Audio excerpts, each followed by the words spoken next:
Bases dropped on a new edition of Soccer Down Here. It is a new week, the last week of January 2020. Preseason's underway in Major League Soccer in a pretty big way.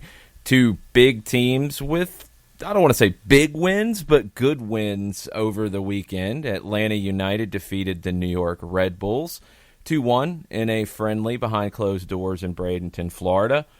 LAFC defeated Peñarol of Uruguay in a friendly at Bank of California Stadium. Great crowd on hand for that as well.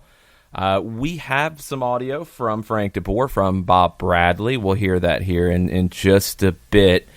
But, John, now it feels real. You know, it's a full week of preseason. Pretty much everybody's got a game of some sort, whether it's behind closed doors, whether it's in front of a crowd, whether it's, you know, away from their usual training base, what have you.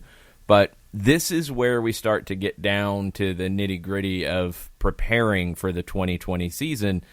And with the way the rumors kicked up from maybe Friday to this morning, teams are starting to look at it like, okay, we know what's showed up in camp. We know what we have. Now we maybe know what we need to go get, and the market's getting a little crazy. Yeah, and looking at the liner notes that you put together for the show with all of the folks who are being looked at from all the different places and all the different teams that are looking for individual A through individual Z, this is where business picks up, to paraphrase from someone that we like to watch when it comes to calling sports on television or sports entertainment on television. And from a fan perspective, seeing the crowds outside Bank of California getting ready for LAFC and Peñarol, fans are ready, fans are jacked, they're ready to see their teams in person or online or however they can access it. This is, I guess this is the week where the rubber meets the road, to pull that one in there for the morning. Well, no, I'm not going to go there yet, because that feels like the last opportunity to change it. This is a big week where I think we will see some of these rumors turn into deals, and there's things going both ways. So we'll come back to that. We'll get back to the list of those. You got Miami in the mix. You got the Red Bulls being talked about outgoing. You got RSL talked about outgoing.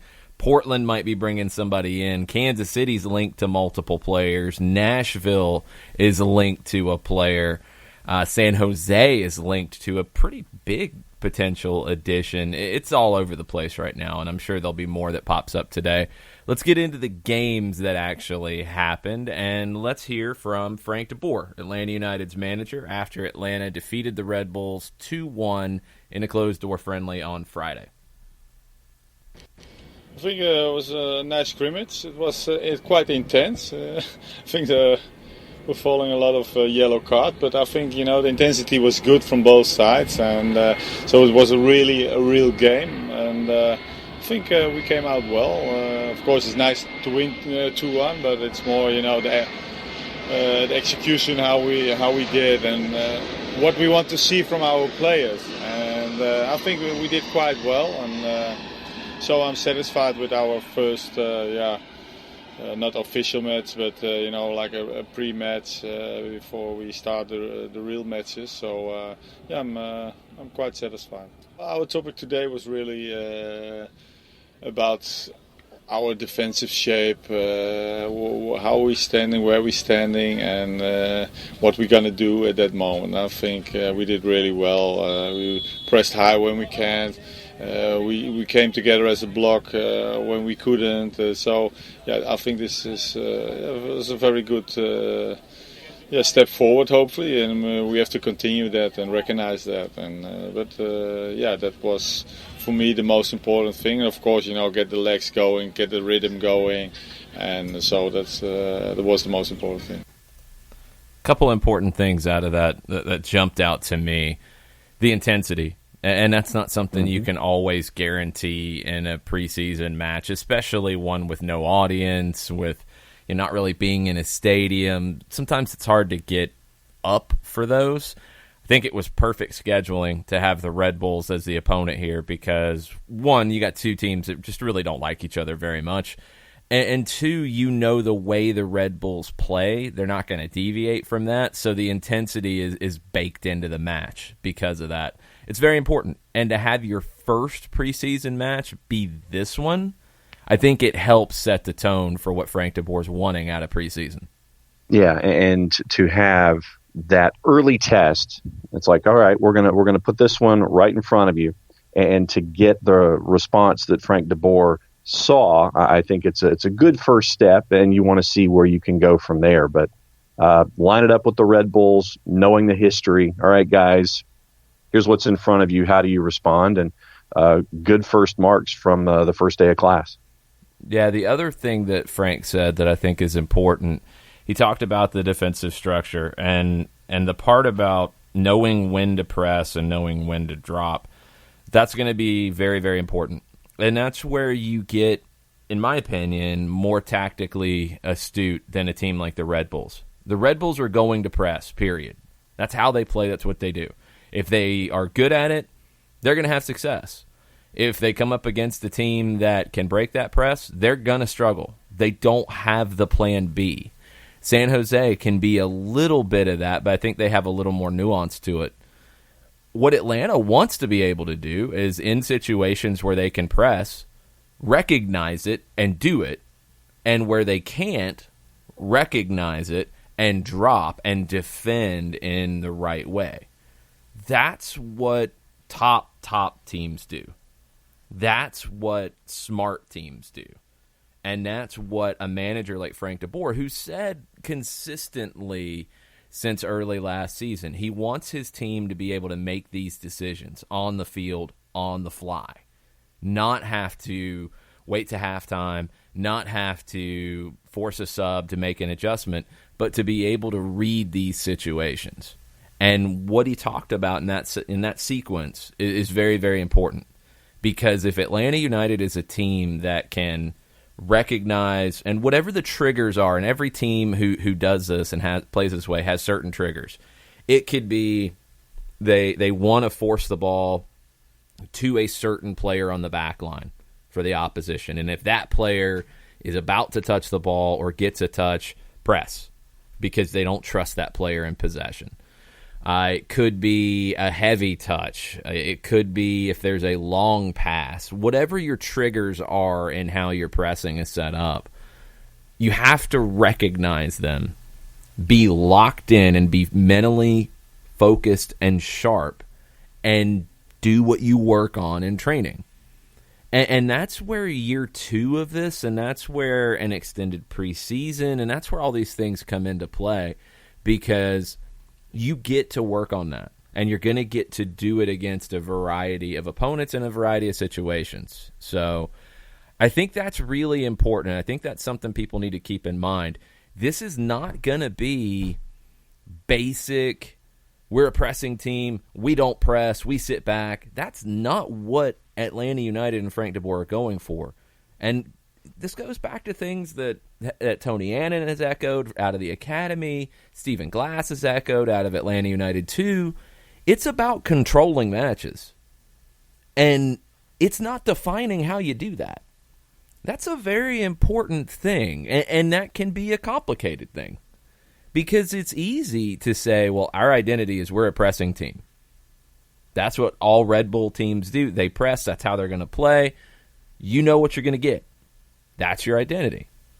You're going to be a possession team, and that's what you're going to do. It's everything with the ball first. Now, can there be other elements? Barcelona could press, but you didn't call them a pressing team under Pep Guardiola and later managers. It was an element of their way to control. Atlanta United wants to control matches, and they want to have a team that's versatile enough to do it in a variety of ways. That's what's going to be really interesting in these games in preseason and the early portion of the season, because if they do that, there's just not many MLS teams that have that much variety tactically. And I want to see if Frank de Boer can get this team and get their tactical IQ where he wants it. No, right there with you. It's, taking the lessons of preseason, applying them game by game and literally week by week or a couple of days, depending on how schedules work out. But yes, sit there and it's like, all right, this situation calls for these particular things. Have that happen as you're learning during the week, and then apply it match day. So yeah, I'm right there with you when it comes to seeing things on a case-by-case basis, team-by-team basis. All right, we see this, and we see this. Take advantage of these situations, and then we can impose our will in these situations across the board. So yeah, I'm right there with you. It's having the ability to not go into a matchup and say, this is a tough matchup for us. Well, we're just going to do what we do and put blinders on and just play. Right. No, that's not a recipe for top-level success. And we've seen that with the Red Bulls in the postseason in the past. We've seen it with other teams that are one-dimensional. You can be outstanding with your one dimension, and if you're one-dimensional, you better be. But you're going to run up against somebody who's a tough matchup for your one dimension.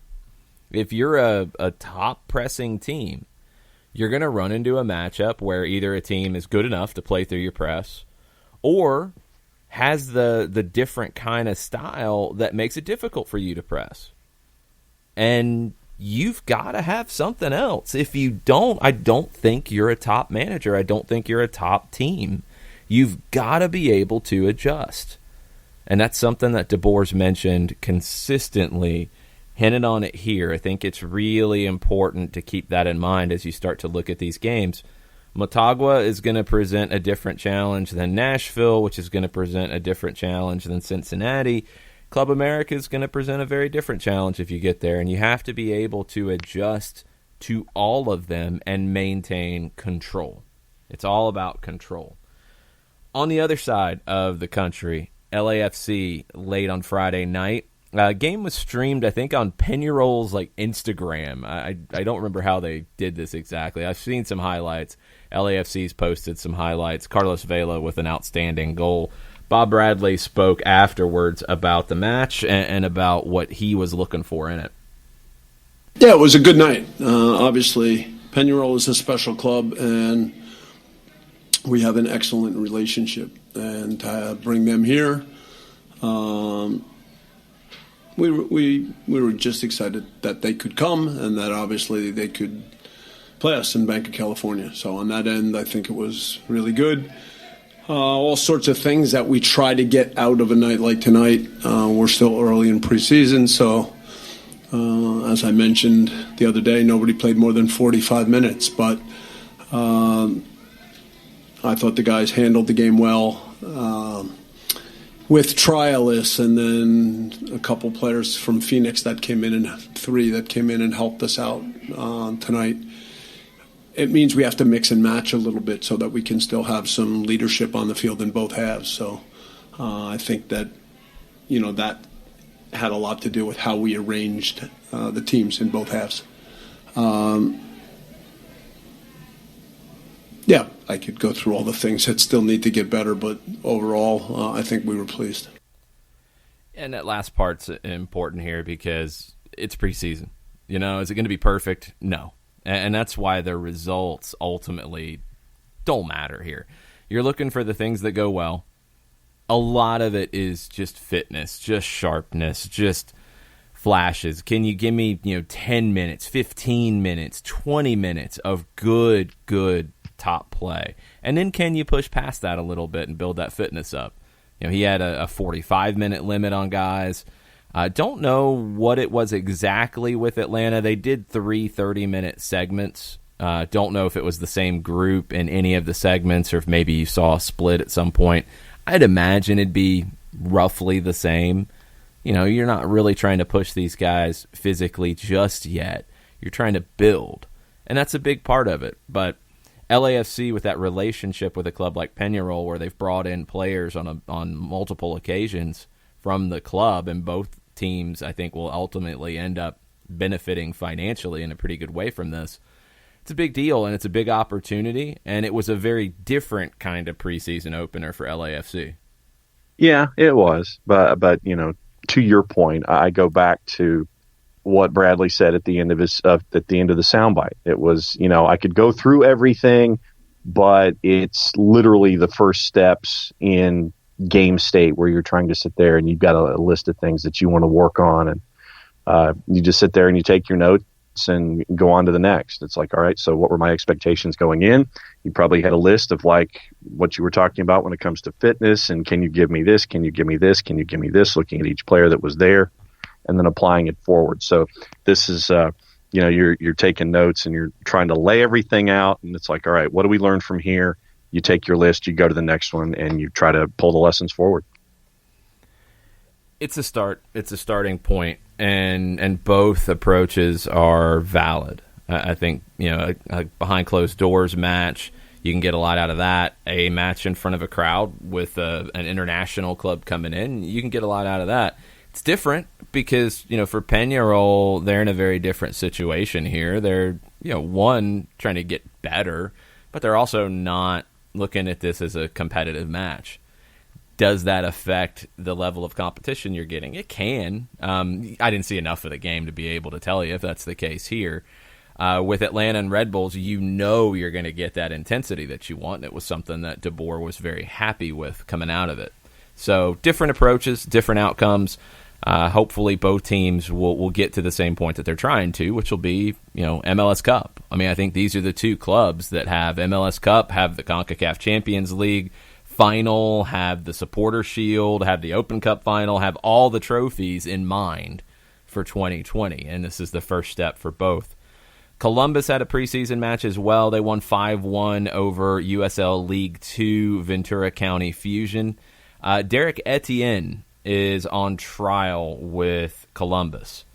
And that's a little bit of an interesting one because we've talked about Columbus. We feel like Columbus is a pretty strong team in the Eastern Conference coming in. They've got good options on the wing in Yunus Mokhtar and Luis Diaz, Pedro Santos, Lucas De La Ryan as your number 10. Etienne would provide depth because the three guys I mentioned on the wing, Mokhtar, Santos, and Diaz, that's all you have. That's it.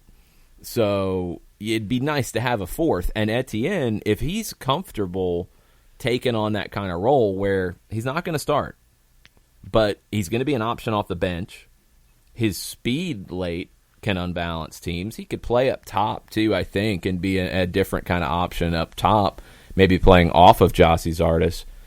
But he's not going to go in and be the starter. And I don't know where his mindset is right now, if he's looking for games and minutes or if he's looking for the right club for his development. He's kind of in that in-between where we see what's important to him with this decision. I think Columbus would be a good fit for him. I think he'd be a good fit for Columbus.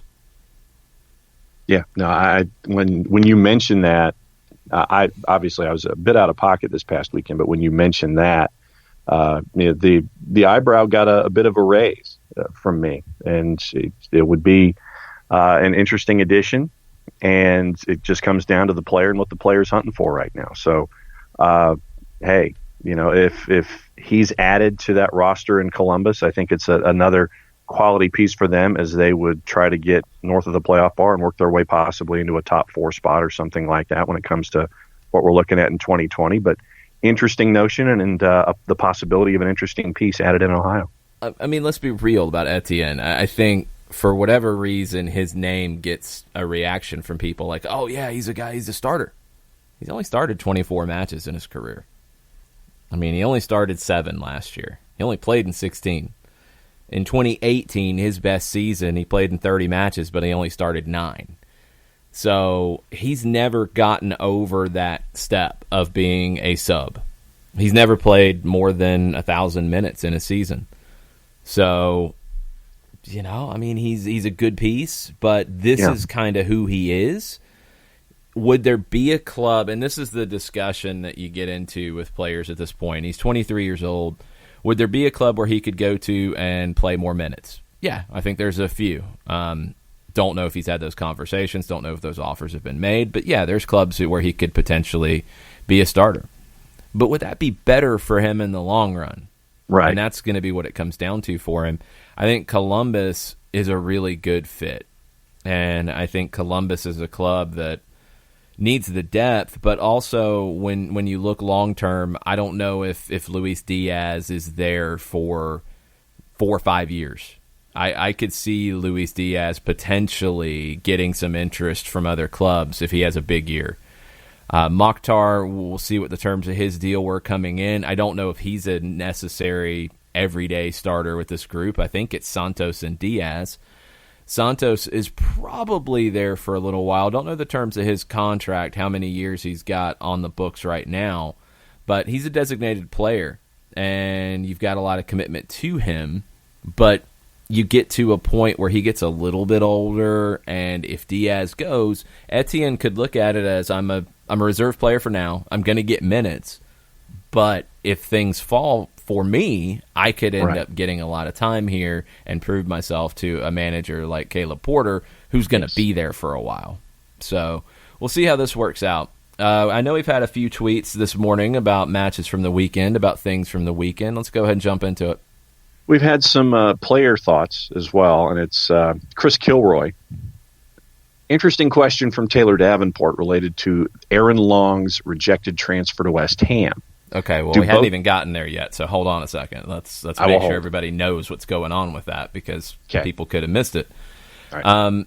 Aaron Long reportedly, this is according to Sky Sports reporter Kaveh Solikol, West Ham made an offer to loan Aaron Long with an option to buy. It was a $500,000 loan offer until the end of West Ham's season, which would take you to the summer window, with a $4.5 million option to buy in the summer. Sky reported that Long has a $6 million release clause in his contract. Brian Dunseth back in July reported that it was West Ham who made multiple bids for Aaron Long at that time. So let's do a little bit of math here. You combine the loan and the option price, it's $5 million. The release clause is $6 million. If that's accurate, if the release clause is accurate, and West Ham says, all right, we've made an offer that's underneath that, they don't want a deal, they could do the $6 million and bring him, because that's what a release clause is. You don't see it a whole lot in MLS, and that's what I'm a little curious about this. If it is truly a release clause, West Ham could pay the $6 million. There's no negotiation with the club. Then they negotiate directly with the player. Don't know if that's the case here. Don't know. Don't know if it's a $6 million release clause or a $6 million price tag, because those are two very different things. He's 27 years old. The player's going to want to have this opportunity. I don't think Long denied that when he was asked about it last season. I don't know if he's going to have this opportunity, this window, for very long to head over to England and get this kind of time. He should get a work permit because of his time with the national team. He should be in line for that. I think at a minimum he'd get it on appeal. But I'm intrigued by this one. I want to see where this goes, because Red Bulls have not spent to replace anybody just yet. This would be another situation, if it happens, if West Ham is that close to whatever valuation or release clause or whatever, and they say, all right, we're done playing with this, we're just going to pony up the money, then the Red Bulls would be turning. They do have options in Sean Nealis and Amro Tarek. And Nealis is a young player that I liked last season, seeing him with the Red Bulls too and with the first team. This feels like it might happen. It feels like it's pretty close. But the question about it gets into MLS rules a little bit. And let's go into that question now that everybody knows what's going on. All right. It's Taylor Davenport wanted to know, do Red Bulls reject an offer like this, or does MLS do the rejecting? And then Chris Kilroy off of that, do both the club and the league have to approve? Is one part bigger, is the bigger decider? No idea. I would assume that the league is the bigger decider here. I don't know if you're at a point in MLS's history where the league would say no if the team wants to do it. If the team didn't want to do it, would the league force them to do it? That would be more of a question. I don't think they would at this point, but it does come up from time to time in reporting, and that is strictly reporting. That is not the league coming out and making a statement. That is not a team coming out and making a statement and being clear. This is reporting, so you have to take that a little bit with a grain of salt. My guess is this. Offer comes in, team is the one who is driving the conversation. That seems to be, from the way things have been reported, from the way things get discussed, that seems to be your first step. If the team says yes or no, the league has generally gone along with it.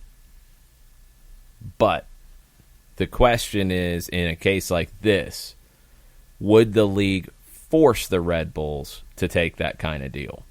Because it is a single entity league. The league does pay the salaries for the overwhelming majority of them. So they do have a say in this. And that's the structure, and every team knows it, and it's not a surprise for anybody. So I think at times when there's a lot of pointing and yelling and angry things about the MLS office, look, everybody knows how this stuff works when you come in. But in this case, this is an intriguing one, because I think the more important thing here is the player side of it. You can get hung up on MLS semantics and would the league force it and this or that. I don't think they'd go against the team. I don't think that's going to really help you very much unless there's issues between that ownership group and the league, period, and the league is frustrated with the way they're handling their business in these matters and so far and so forth. I don't think that's the case here. The more interesting matter is the player. And that's where it gets really intriguing, because, look, Aaron Long was asked about this a lot late last season, and he played it as politically correct as you could. I mean, he didn't throw the team under the bus and say, I'm demanding to leave. He didn't do the stuff that Kaku did on social media when that came up early in the season. He didn't do any of that. But he also didn't, deny that he would want that opportunity. So when you get to a point where, all right, last summer, the club said no, and it's understandable. It's completely understandable. They're in the middle of their season. They were in a battle for playoff positioning. They were coming off of a big year. Totally get it. Now you're not in the middle of a season. You're going into a season. You could do it. You have depth now, and the Red Bulls are a club that have shown they have no problem turning to Sean Nealis if he's the one that they identify ahead of Tarek, and I'd probably go that way too. I think Nealis has more upside. Okay, you're good. You can put Nealis in for Long, play him with Tim Parker. You're good to go. So it's not even a situation where you could say, I don't have cover. I'd have to go get a replacement first. You'd have to replace the depth. But that's a different conversation, isn't it? So I don't think it matters about the league part of it or the team or if they're battling it out. I mean, I think we all want the soap opera behind the scenes. The bigger soap opera is the player. And that's what I'm going to be looking for is, are you going to get Aaron Long on record saying, I want to go. I want this deal to happen. Are you going to start to get those comments? And I don't remember who his representation was, but they were making some noises last year.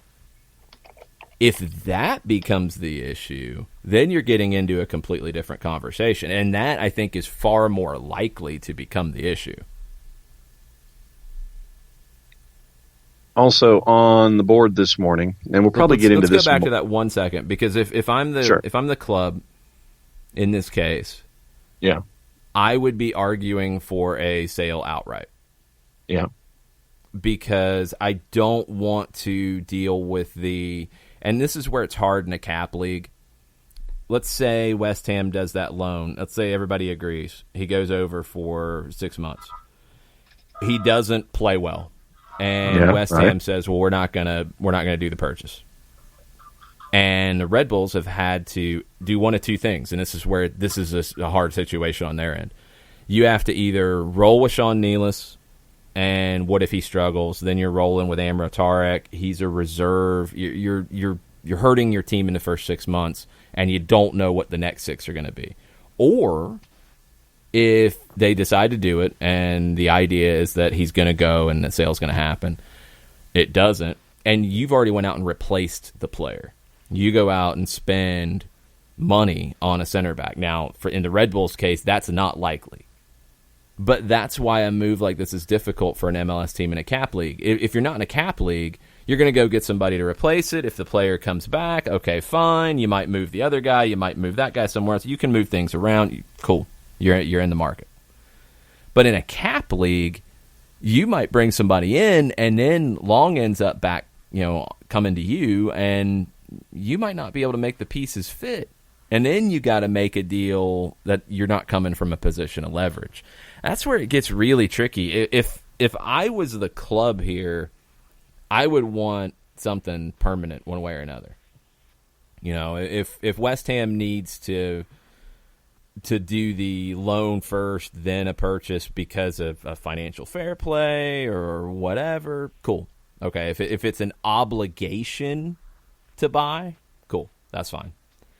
But the option to buy here, the Red Bulls could get in a really bad cap spot if they decided to go out and replace. And if they don't go out and replace, well, then they're really hoping that Nealis and or Tarek become the guy.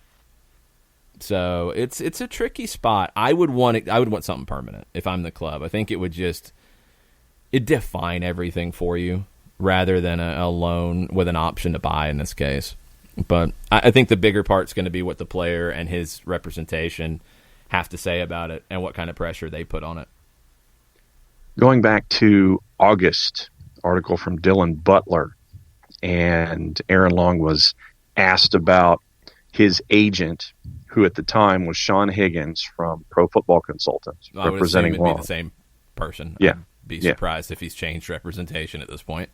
Right. So Higgins puts out a tweet where he quotes Long saying it would be a dream to play for RB Leipzig or RB Salzburg. They don't want him, but they want someone else to pay $15 million for him. Trying to silence my player today can't silence me. And this was when West Ham had 5 days to secure a work permit. Long had been taking the highest. They had 5 days to secure a work permit. Who said that, and how was that said? Sky, Premier League, August 3rd. West Ham had 5 days to secure a work permit for USA International Aaron Long, and then Higgins comes in. Okay, that's fine. That can be a lot of speculation, because that can, when you just drop that out there, it can make people think that a deal was agreed to, and then you're at the permit situation. I could also think that that's just speculation. It doesn't sound like a deal was done, but the part that the agent said that's important here. And this is a unique situation with a Red Bull. New York City can come into this, but I don't think they look at it in the same way. I guess Montreal could fall into this as well in certain situations, but I don't think they've done it either. For Red Bulls, there's a pretty clearly defined hierarchy. If you are a player, it is RB Leipzig, number 1. It is Red Bull Salzburg, number 2. And it's New York Red Bulls, number 3. And then probably along with some of the other Red Bulls clubs. So what the agent said is really important here. If Aaron Long is a player that is getting European interest, but Salzburg or Leipzig say, well, it's not a player we want, are they going to ask for too much of a price? And that's what it sounds like the agent's alluding to here. They were asking for $15 million. According to the agent, that might not be accurate. Keep that in mind. Could be some subterfuge and some innuendo in the media to try to drive prices up or whatever, try to just make something happen. But this is where Red Bull gets into a weird spot, because if you have a player and the obvious move is a Tyler Adams kind of move, Or, like you saw Jesse Marsch go to Salzburg, you could see players move that way too. But they don't. Does Red Bull really want to do much business with other clubs? Now, they're not in England, so I don't know why they would be really blocking this too hard. And I think for Red Bull, the smart way to play it would be, all right, West Ham has a price tag on the board, and it's, right now it's $5 million total, and I would say, no, I want $5 million. If you have to loan, obligate the purchase in the summer window, whatever, fine. But it's $5 million. Maybe you can get that up higher. I don't know. But if you're Red Bulls, it seems like the question would be, okay, Salzburg, Leipzig, and probably more likely to be Salzburg in this case. Are you going to do this? Do you want to do it? Do you want to do it for that price? Okay, cool. No? All right, then let's get the money. Let's bring it into the club. And if you start getting to where it's like, well, no, we don't want the player, but we're going to ask for a really high price, that's going to hurt Red Bulls in a lot of ways down the road. It's bad business, first off. Yeah, it's just not smart, and you're not going to get the Longs, the Parkers, the players like that didn't come up through your club, didn't come up through your academy. They're not going to choose to go there because they want to go to Europe. And if you're going to block them from that when they're getting offers because your clubs in Europe don't want them, then you're not going to get those players in the long run. Let's go back to Zach Steffen as a prime example of this on the Manchester City side. Jack Harrison is another prime example of this. So these are two players. Steffen was from Columbus, but Manchester City paid a pretty penny to bring him in, and then they loaned him out. But they wanted to maintain a control here. Now, he was a player outside of NYC, but a player they had identified probably in large part due to MLS. Jack Harrison's the exact comparison. Harrison had interest from clubs. I can't remember who all he had interest from, but he had interest from a few clubs. And in Manchester City said, well, no, we're going to buy the player, and then we're going to loan him out. That's what it feels like Red Bull could emulate here. Okay, West Ham comes in, they want to buy him for $5 million. Salzburg, Leipzig aren't ready to do anything yet. He's 27, so it's a little bit different case, but they say no, we're not gonna make that sale to bring him in. But here's what we're gonna do, West Ham. We're gonna purchase him for either club, whichever one you want to do. That way, Red Bull Soccer maintains the control, and then loan him to West Ham. That could be the way around it. That's exactly what NYC did with Jack Harrison. Do we see Jack Harrison playing for Manchester City right now? No. But I'm not going to be that harsh about it, because could he turn into that player? Maybe. Yeah, maybe. They keep the maybe open. And Long would be a smart one to do that with, especially for a Salzburg, where, could he go into Salzburg if he's needed? Yeah. So if you want to do it that way, do it that way. Where Salzburg makes the deal. If he wants to go to Europe, he wants to get that opportunity, cool. He goes to Salzburg. They pay whatever the number is. If they want to throw in a little bit more, if it benefits MLS or the New York Red Bulls, cool. It wouldn't in this case because he's not a designated player. So whatever you've got to do to make the numbers work, you do it. And then Salzburg loans him to West Ham because they could bring him back. They could include a recall option, and they could make that work to where everybody benefits. The player gets the move that they want. Salzburg/Red Bull Soccer keeps a player who's a good player under their ultimate control, but West Ham gets a player too, and you find the way to make everything work. So I would feel like the Jack Harrison deal would be the one that if the agent has a good relationship with the club at this point, and judging from some of those comments last fall, maybe not, but if so, that would be, I think, the push to make. Here's your solution. I don't know. It's going to be fascinating to see. I don't think it's an MLS Red Bulls soap opera. I think it's an Aaron Long's agent, and Red Bull soap opera. That's the more important one here. Yeah, the extended quote from Higgins off of Twitter. He tells ESPN back in August. They told Aaron yesterday that he was worth $15 million, which is ridiculous. Red Bulls say they're not going to sell Aaron unless they get $15 million. They don't think Aaron is good enough for RB Leipzig or Red Bull Salzburg, but the Red Bulls are saying, even though he'll be 27 years old in October of last year, if a team really wants Aaron, they'll come in for him, and that his value is similar to defenders in the Premier League. See, that's where the $6 million release clause part in Sky's report, I'm not buying it. Because that would be completely opposite from what was said in the fall.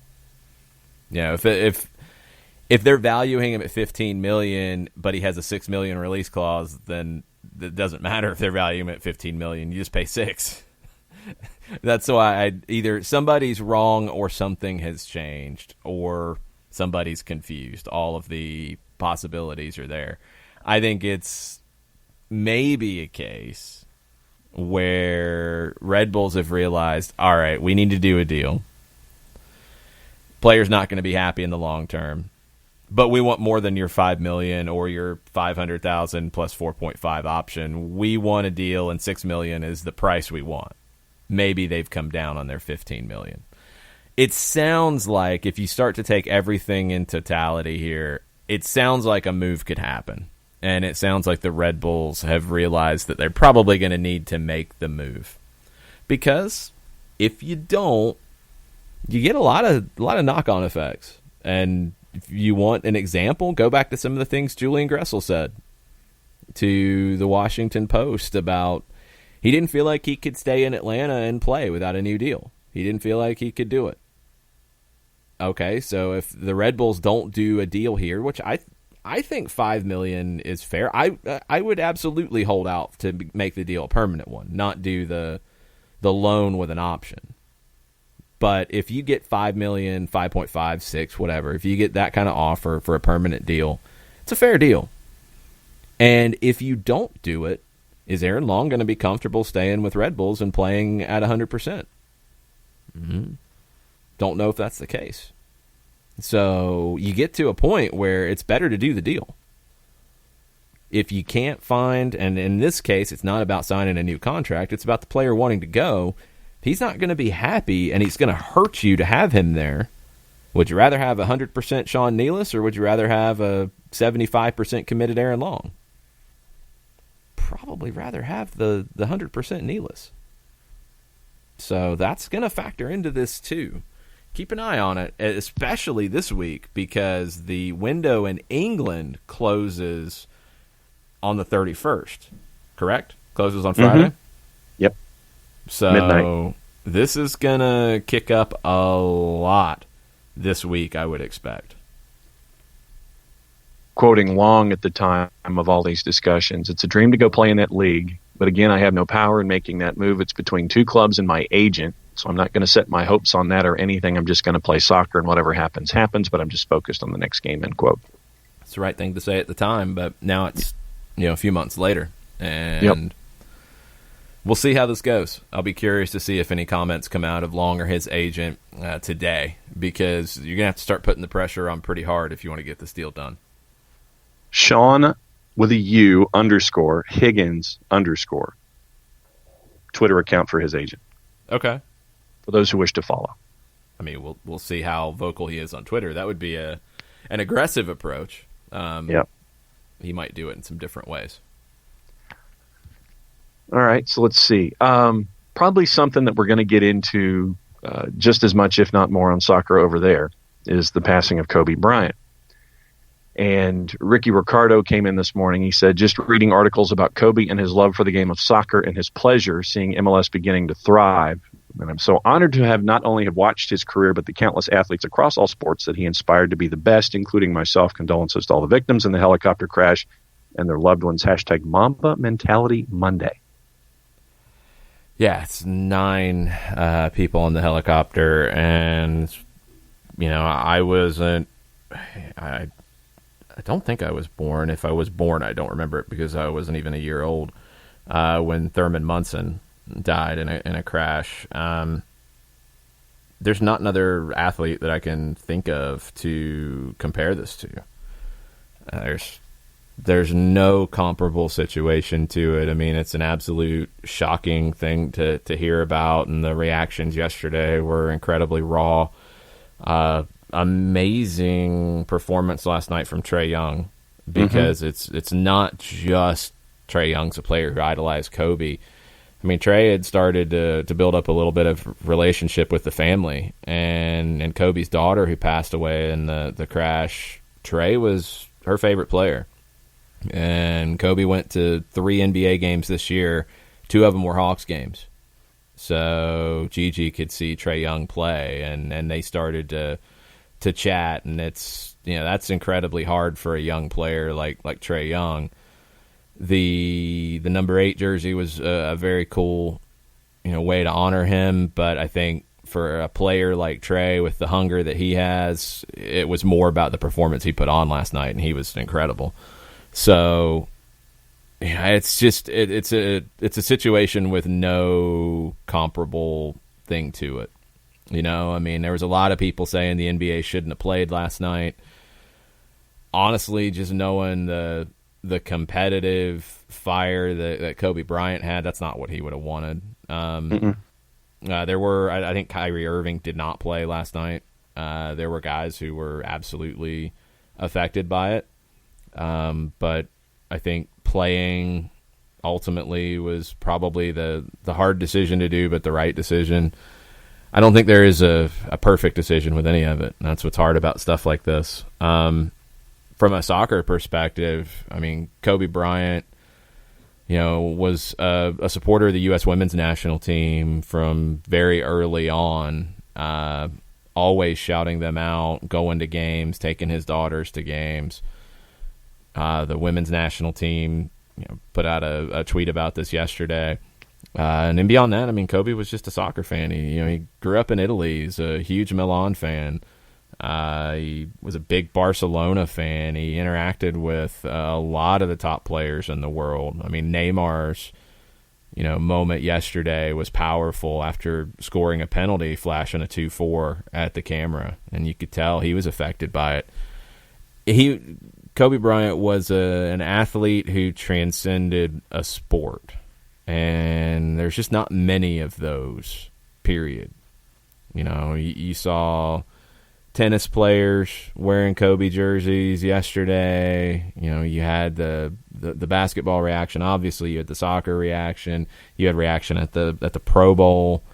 I mean, he's one of the top athletes of this generation, period, across any sport. So it's going to affect anybody who is affected by sports.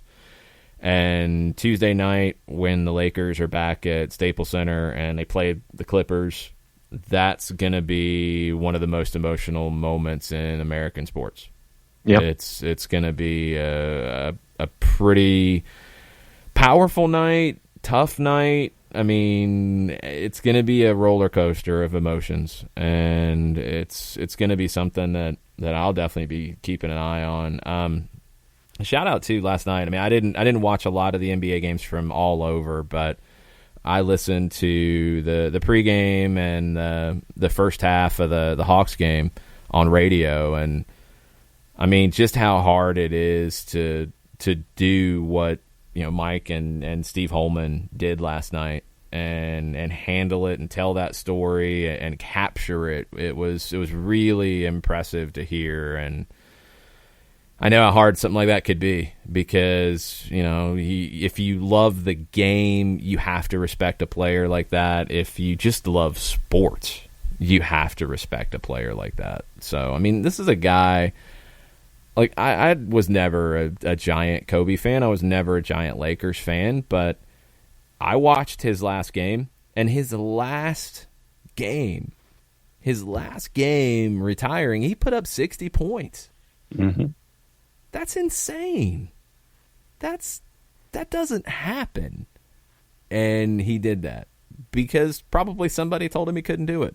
I think Shaq actually said, go score 50. And he scores 60. That's about right. That's what this guy did. I mean, he hit 2 free throws with a torn Achilles. Yep. It just incredible. And I think there was a lot more to come for his effect on basketball and on sport in general. And soccer would have been included in that. He was just at an MLS Media Day at Bank of California Stadium a couple weeks ago. So it's an incredible loss for sports as a whole, not just in the United States, but across the world. And Tom Russo comes in with a good one as well. He says Roberto Clemente. That was a pretty shocking one at the time, especially for the Latino community. Yeah, it's different. I mean, it's a different time. First off, you don't have the social media element of it. You don't have just the world being as small as it is these days. You're not getting immediate reaction from France, like Neymar's goal, or the Australian Open, like, players coming out in the Kobe jersey, stuff like that. Word travels faster today. And you're talking about, and it's not a knock on Clemente's career at all, but you're talking about a player who spent his career in Pittsburgh versus a player who spent his career in Los Angeles. And that absolutely factors into it. And the reaction from people in Los Angeles has been pretty powerful because, it's easy to diminish the power of sports at times. And there's times where sports can be a bad place. We've all seen it. But athletes who spend 20 years in a city become part of that city. A team becomes part of a city. They affect it. I mean, if you were here when Atlanta United won in 2018, you saw the effect across the city. When the Falcons got to the Super Bowl a few years prior, you felt the effect around the city. The Braves run and World Series win in 95, you felt that effect around the city. It can bring a city together. And when you have a player who spends their whole time there over 2 decades, they're going to have that effect as an individual too. So, it's almost like losing a son of the city. So it's just massive. There hasn't been anything like this since Clemente, since Thurman Munson. There's nothing to compare it to. And in this day and age, when you have athletes who, for the most part, are very transitory when it comes to their playing careers, to have an individual stay in one place for 20 years, it's becoming increasingly rare. And to your point about being a son of the city and being a part of the fabric of the city, I was pretty much wall-to-wall watching Los Angeles local coverage from middle of the afternoon all the way through the evening yesterday. And every location, whether it was the sports academy, whether it was the town and the neighborhood of the crash site, whether it was Staples where they were having the Grammys and you had people congregating outside just to pay their respects in that way. You had all of these different places within the city where he had made an incredible impact and people were gravitating toward those places to pay their respects. And you had all of the LA media going to all of these different places, and you could see how Kobe had touched these individuals. And it was definitely, it was heart-wrenching to see, and you get to understand, looking from the outside, just how much someone like that means, not just as an athlete on the field of play, whatever sport they play, but how they are in that community when you have to face something like this. I think something else, sadly, that you see when something like this happens is the power in a negative way that social media can have. And social media is a tool. I think when people try to blame it for things, it's not a thing. It's a tool for people to use. It's a megaphone. And what happens is sometimes when anybody can grab that megaphone, somebody say things too quickly, as we saw on multiple occasions yesterday as this news was breaking, and can say really stupid and insensitive things. And when others choose to use their megaphone to magnify that and put it out there to a wider audience, stuff that would have never made it into the conversation before does. So, I'm not going to get into all the particulars of it, but if you're on social media, if you have a Twitter account, if you have an Instagram account, if you have a Facebook account, think before you post. Yes. It's not even, I'm not trying to be preachy here, and that's not what I want to do. I don't want it to come off that way. Let me put it this way.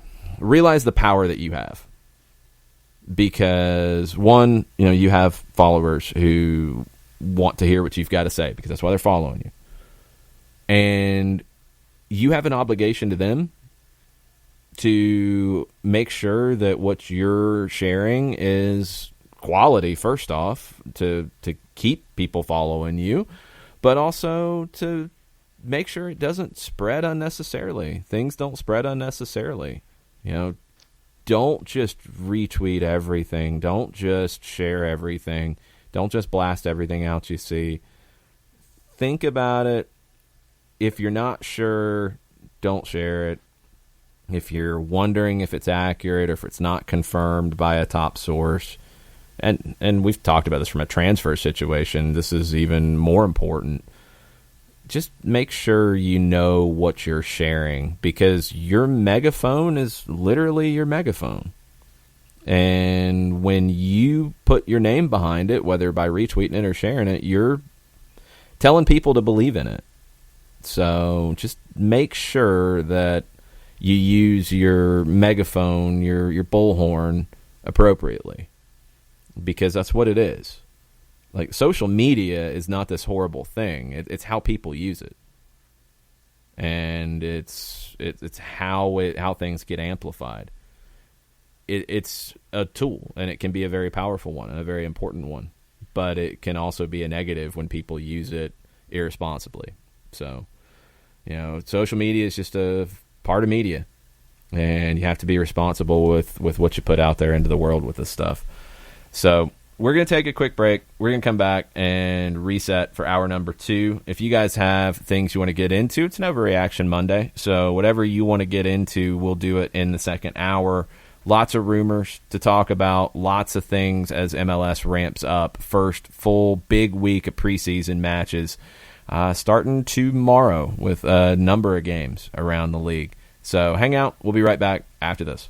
Looking for future leaders we can trust and believe in? Look no further than the high school student athletes right here in Georgia. High school sports teach young people how to be effective leaders.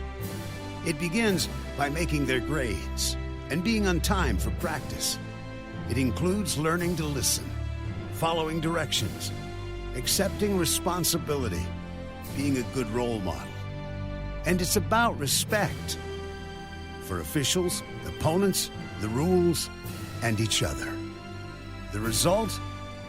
It transcends sports. It gives us hope for the future. High school sports. There's so much more than just a game. This message presented by the Georgia High School Association and the Georgia Athletic Directors Association.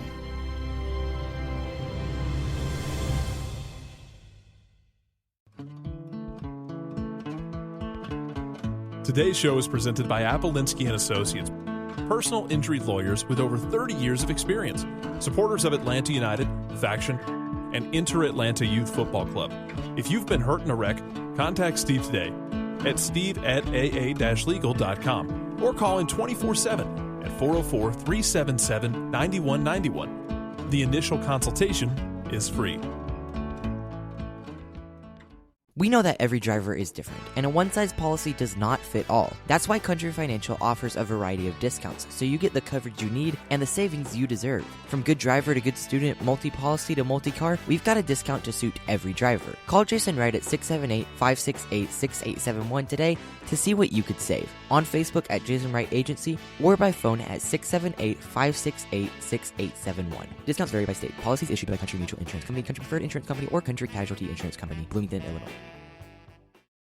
You're listening to Soccer Down Here daily on SDH Networks, a division of OSG Sports. Find us at Soccer Down Here on Facebook and Twitter. The time is now the top of the hour. Peep, y'all.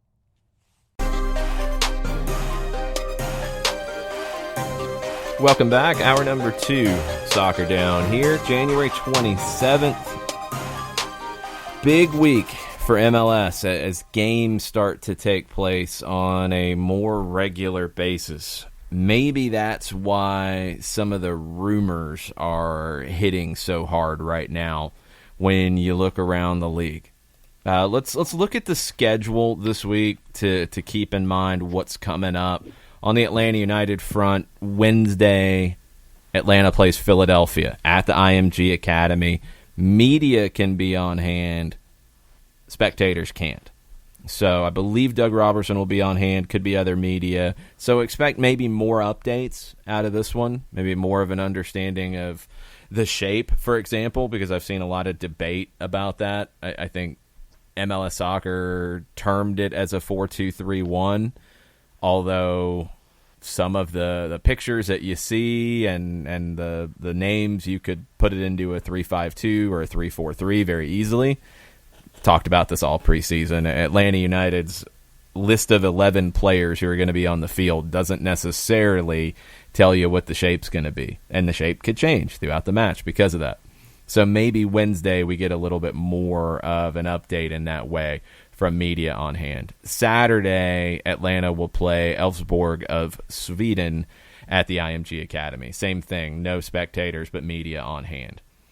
Chicago doesn't get on the field until Saturday. They'll be down in Clearwater. They'll play Philadelphia. Cincinnati is out in Arizona. They're going to play Phoenix on Wednesday, Sporting Kansas City on Saturday. Those games could be streamed, and I think you'll start to see more of those pop up this week with games in the Tucson area that generally get streamed, the games down in Florida, whether they're in Tampa, Clearwater, etc., sometimes get streamed too. So be on the lookout for those. Colorado doesn't get on the field until Saturday either, like Chicago. They're playing at Orange County SC. Columbus, they're playing Vancouver in Chula Vista, California on Tuesday. Then they're headed to Mexico, and they'll play Orlando in Cancun on Saturday. Dallas is training in Frisco in the first part of the week. They're going to play our U.S. Open Cup friends, North Texas Rayados, on Wednesday. Then they're heading to Chula Vista, and they'll play Vancouver on Saturday. DC's down in Florida. They will play Montreal on Tuesday and Tampa at USF. They'll play the Red Bulls on Saturday in Bradenton.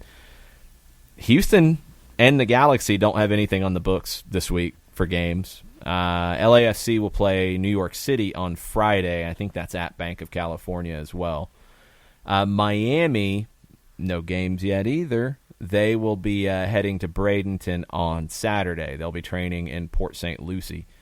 Minnesota, no games. They're heading to Bradenton on Saturday. They're training in Orlando this week. Montreal's training in Orlando this week.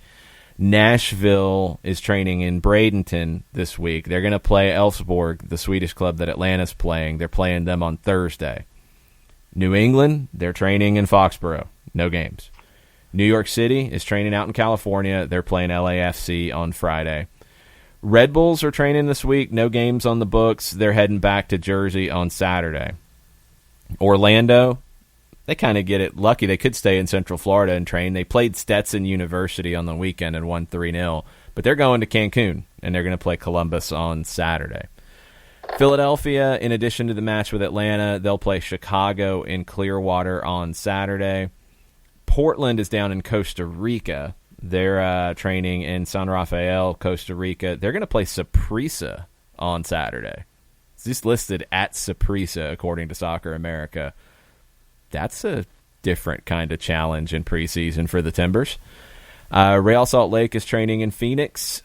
San Jose training in Cancun. Seattle, they had a behind-closed-doors match with Peñarol last week. They lost 1-0. They're training at Cal State Long Beach this week. Wednesday, they're playing the college team at Loyola Marymount. Sporting Kansas City, they're going to play Cincinnati on Saturday out in Tucson. Toronto's training in Orlando in the first part of the week, and they're headed back to Toronto on Wednesday for training. Vancouver, we've mentioned, they've got games with Columbus and Dallas. They're training at UC San Diego. What jumps out to me, John, is the number of teams that are not playing any kind of preseason friendlies this week. Yeah. I don't like that approach. I think it's better to get some opportunities to play different opponents. You just can't replicate the intensity like DeBoer talked about against Red Bulls. You can't replicate that in training. And for me, when you mentioned Miami, that one for me was the one that kind of stood out. As if you're a first-year team, regardless of the number of folks that you may have on hand, I would think that you would want to have something with a new coach, the players in-house, everything that's associated with trying to get a first-year team acclimated to what's going on in MLS, however you want to do it inside your system. I would think that a team like Miami would want to jump in the pile and sit there and say, yeah, let's get tested and let's see who we have and see what we have and figure out what we might need to take a peek at for the, if we wanted to do something involved in an international transfer window. But Miami was the one that stood out to me. Maybe Miami wants to wait until they get these designated players knocked down. And according to reports, maybe there's some progress on Rogelio Funes Mori. So let's go back to the beginning of this. Grant Wall, Sports Illustrated, they reported that the Galaxy had Funes Mori as their backup option if the Chicharito deal didn't happen.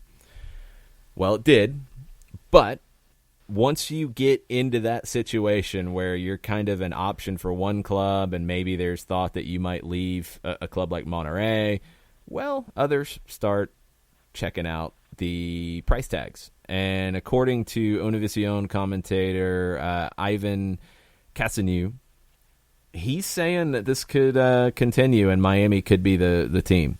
Now, let's go back to Grant Wall's original reporting. $10 million transfer fee, annual salary of $4 to $5 million. For a 28-year-old forward who has done what Funes Mori has done in Liga MX and in CONCACAF Champions League, and for a club like Miami that has the space, has the need, has the relationship with Diego Alonso, who managed Funes Mori at Monterrey, those numbers feel comfortable. $10 million, $4 to $5 million in salary, feels like a very comfortable deal for Miami. And I think that, as much as now Funes Mori for me is a great, for me to use the word fill in or substitute that doesn't seem like it's the right word. It better not be the right word because that makes no sense. It's a fill in for what you were hunting for. If you have the letters D and P in neon and shiny, however you want to picture them, and then you come in with Rogelio Funes Mori, obviously he's not your first choice, is what I was getting at. Why would he not be your first choice? He would be one of mine, but what I'm saying is why that if you waited this not your long, first choice? Hang on just a sec. Okay. For me, having someone like a Rogelio Funes Mori, to have him as a part of a roster off the top would be a first choice. Why Miami would have waited this long to pull the trigger, to me, seems like they were looking at other individuals, did not get the DPs that they were looking for, then they get Funes Mori as an option. That's where I'm coming at with this. I'll tell you why I think that's a little unfair. Okay. I think the paradigm changed when they hired Diego Alonso.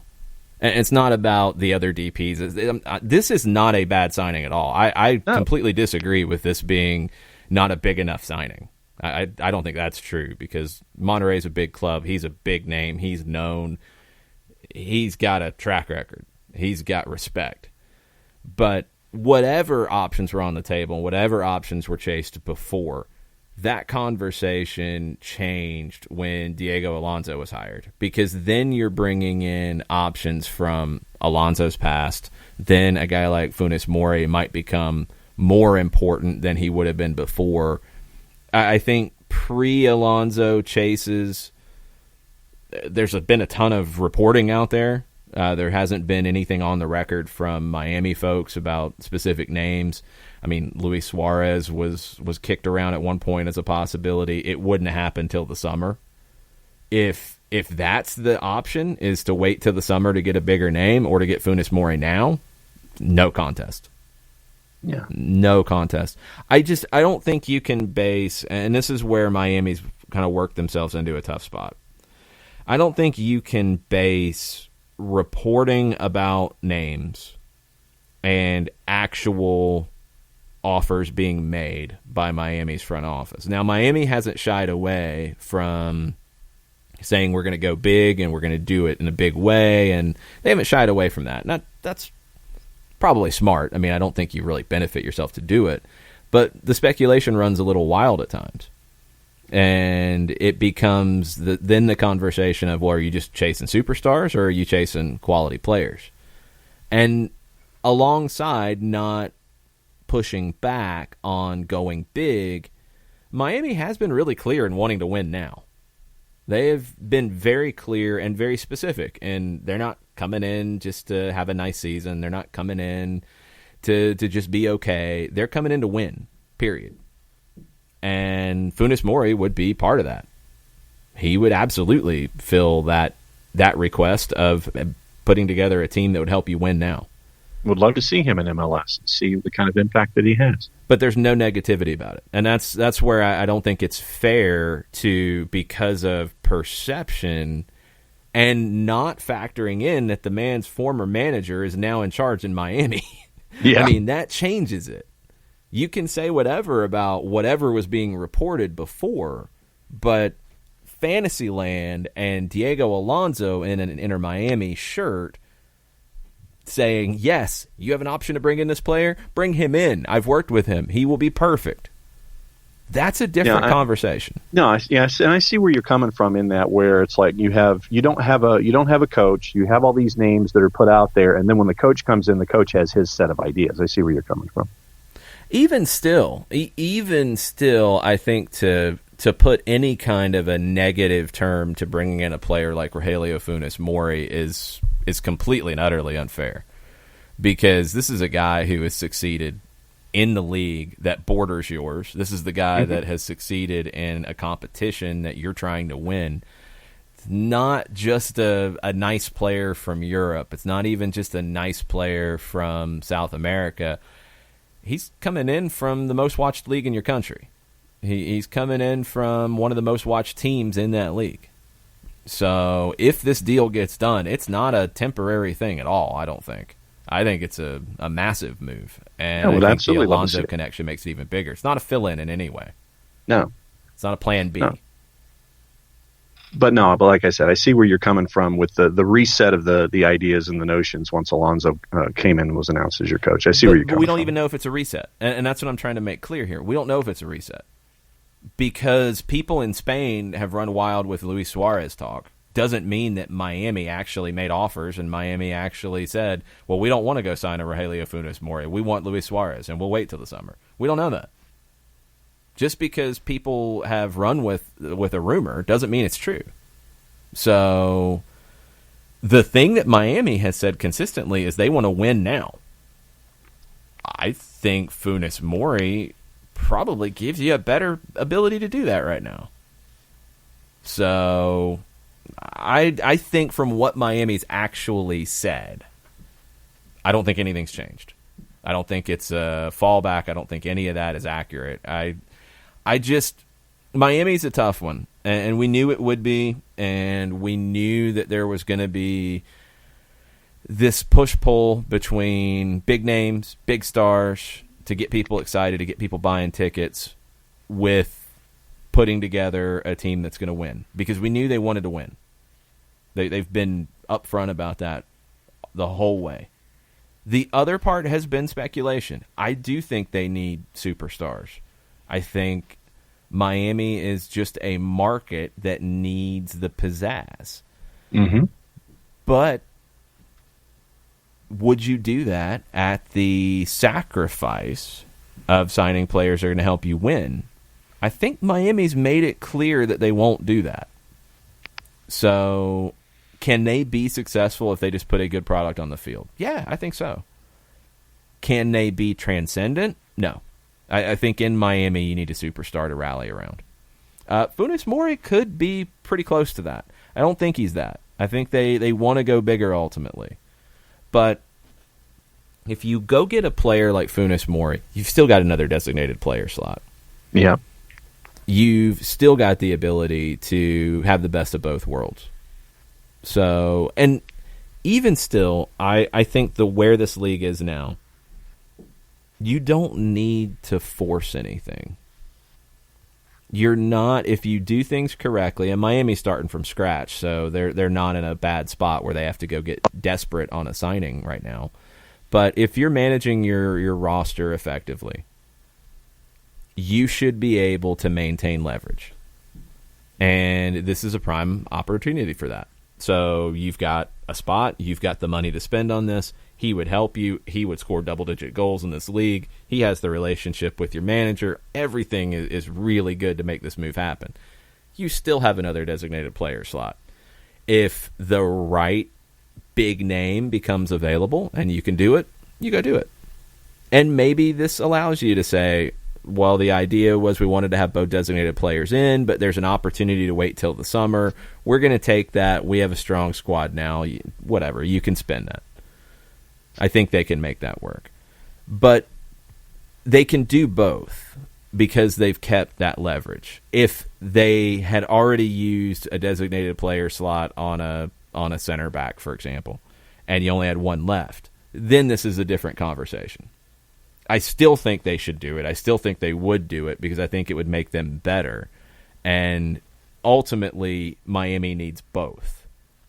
They can't just have superstars and not be a winning team. That's not going to work either. They need a good team, and I think they need a superstar. But the good team part has to come first, and Rogelio Funes Mori achieves that in a big way. You put him into that team, you're in a good spot. It helps you define a little bit of what you might do with that other opportunity, that other designated player slot, because you're going to go winger or 10 at that point. So that narrows your thought process, and that's okay. It's not a bad thing. I think it's a good move. I think it's a no-brainer for Miami, and they should lock it down now. Yeah. Okay. I have a question, and then I'm going to need the breaking news sounder. Well, if we have breaking news, let's do breaking news. All right. It's not breaking if we wait. Well, it's 7 minutes old.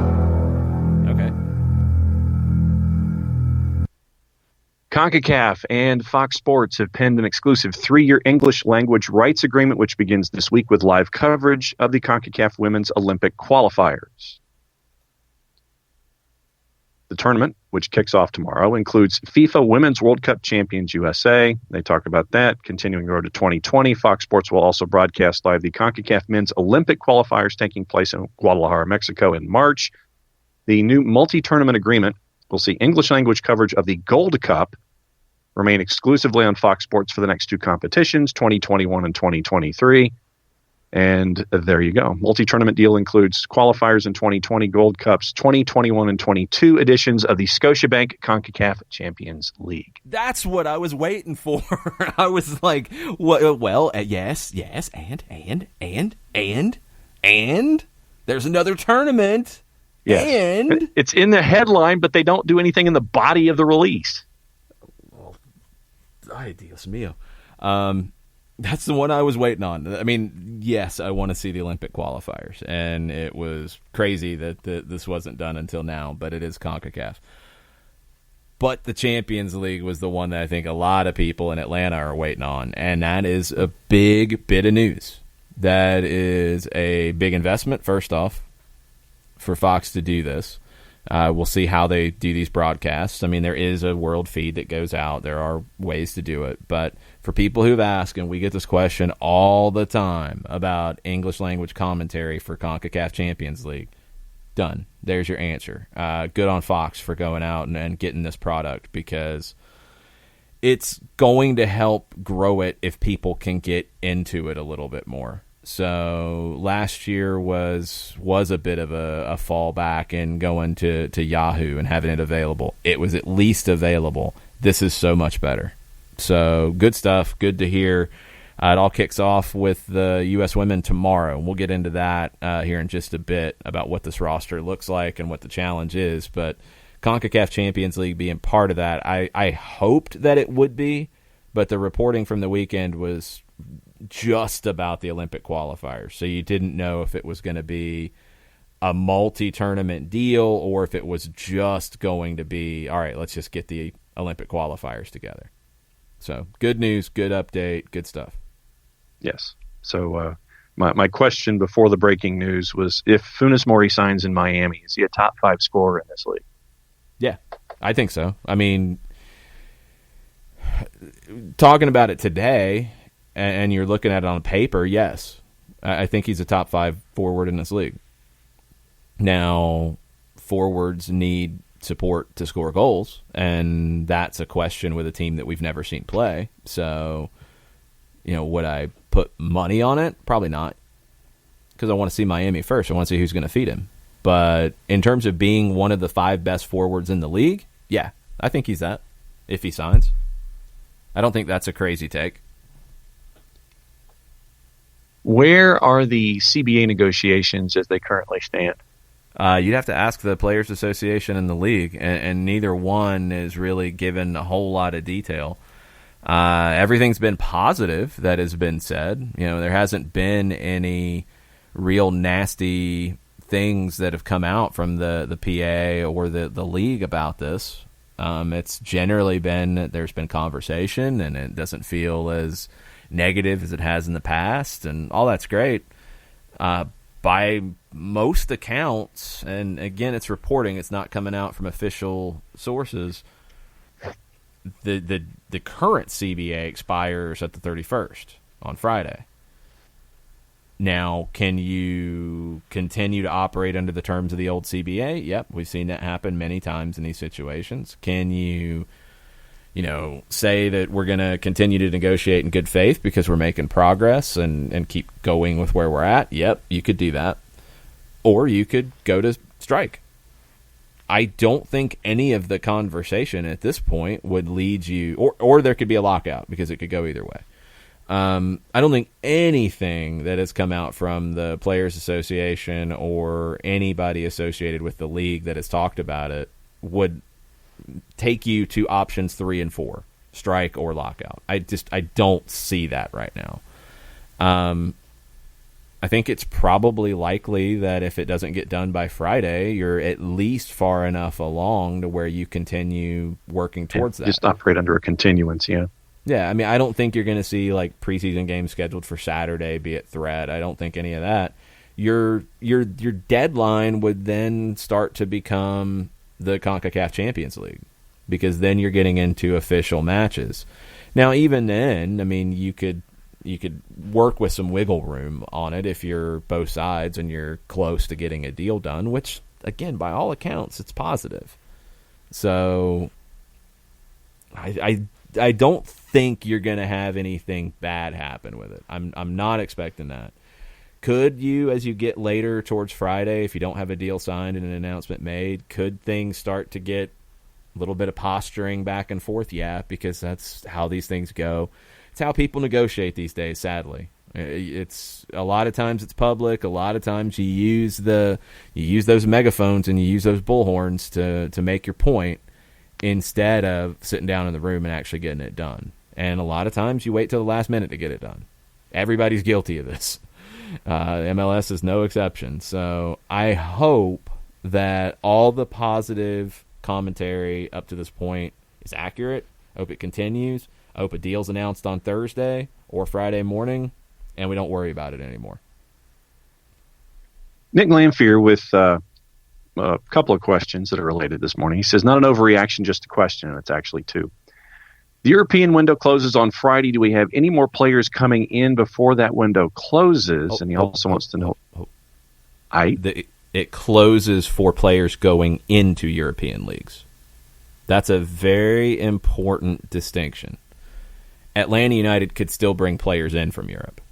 Now, as we've talked about, those clubs then would not be able to get a replacement because they couldn't bring anybody in after that window closes. So some of the players you'd be talking about are maybe a different type of player, players who are on the outside looking in at the club they're in, or surplus to whatever the club's roster is, etc. They're not going to sell anybody that is a big part of their team, or they're going to ask for a heavily inflated number because of that. But MLS can still bring guys in after Friday. That's a very important distinction. I don't know if everybody understands the way windows work. The window is about bringing players into your league, not about selling players. They could still, European clubs can and maybe will still sell players after Friday. And so Nick wanted to know if there were any more players coming in before the window closes. But that's what I'm saying. Like, it's not about coming in. That part has nothing to do with the window closing. And we don't know. I mean, there's only been one French player that's been linked from one report to Atlanta United. It's a player's not really playing at Nice. So could that happen this week? Sure. Could it happen after this week? I think in that case, yeah, maybe it could. It's not about the players coming in before Friday. The European clubs can still sell. And Nick's follow-up question, and I know that there may be multiple answers to this. He wants to know when the South American window closes. There's not a South American window. It's all different. So let me pull that up and give you I think the ones that are important for Atlanta United fans to follow, because, Atlanta hasn't been linked to anybody in Brazil. All right, let me just try to hit the ones that I see here quickly. Argentina, the window closes February 19th. So players going into Argentina, it closes on the 19th. Again, I don't want to keep saying it over and over again, but I feel like it is a very important thing. The windows closing in South America still don't mean that a player can't come to MLS, because for the United States, the window for bringing players in closes on May 5th. May 5th. That's a long way down the road. You just have to be reminded that it's 2 lanes of traffic. It's not even about 2 lanes. Like, I don't even want to put it that way, because that can get misconstrued. Atlanta United, MLS clubs, USL Championship clubs, any professional club in the United States can bring in players through May 5th. Period. They can come from anywhere. Period. Do your options shrink when other windows close? Potentially, yeah. I think that's a fair way to put it. But you can still bring players in through May 5th. Okay. Now, the other windows on the opposite side of it. Argentina, February 19th. Brazil, which Atlanta hasn't been linked to anybody there, April 2nd. So that's another much later one. Colombia and Atlanta United hasn't been linked to anybody there, February 21st. Ecuador, March 25th. You're seeing quite a range here, aren't you? Mm-hmm. Let's go to Paraguay, because that's one a lot of people have been waiting to see. March 27th. Okay. You want to look at Uruguay. March 27th. Let's look at a couple more just to make sure things could happen. Peru, February 28th. And Chile is March 29th. So South American business is teams bringing players in and selling players for quite a while. Argentina is the first major one to close on the 19th of February. And Daniel, I guess, is getting the sugar shakes this morning. He admits, he says, when will the season start, man? I'm getting the shakes, man. I can't see straight. Just need a fix. Just a little fix, please. Hopefully we're helping him out on this overreaction Monday. I guess. I hope we're helping a little bit at least. Yeah. To the discussion we were having in the first hour about Premier League sides, Taka thinks there needs to be a limitation to first-team rosters around the world. The Manchester City and Chelsea mode of owning countless players but loaned out, often for the entirety of their prime, is often not conducive to development. I have major issues with it. Too much for Twitter.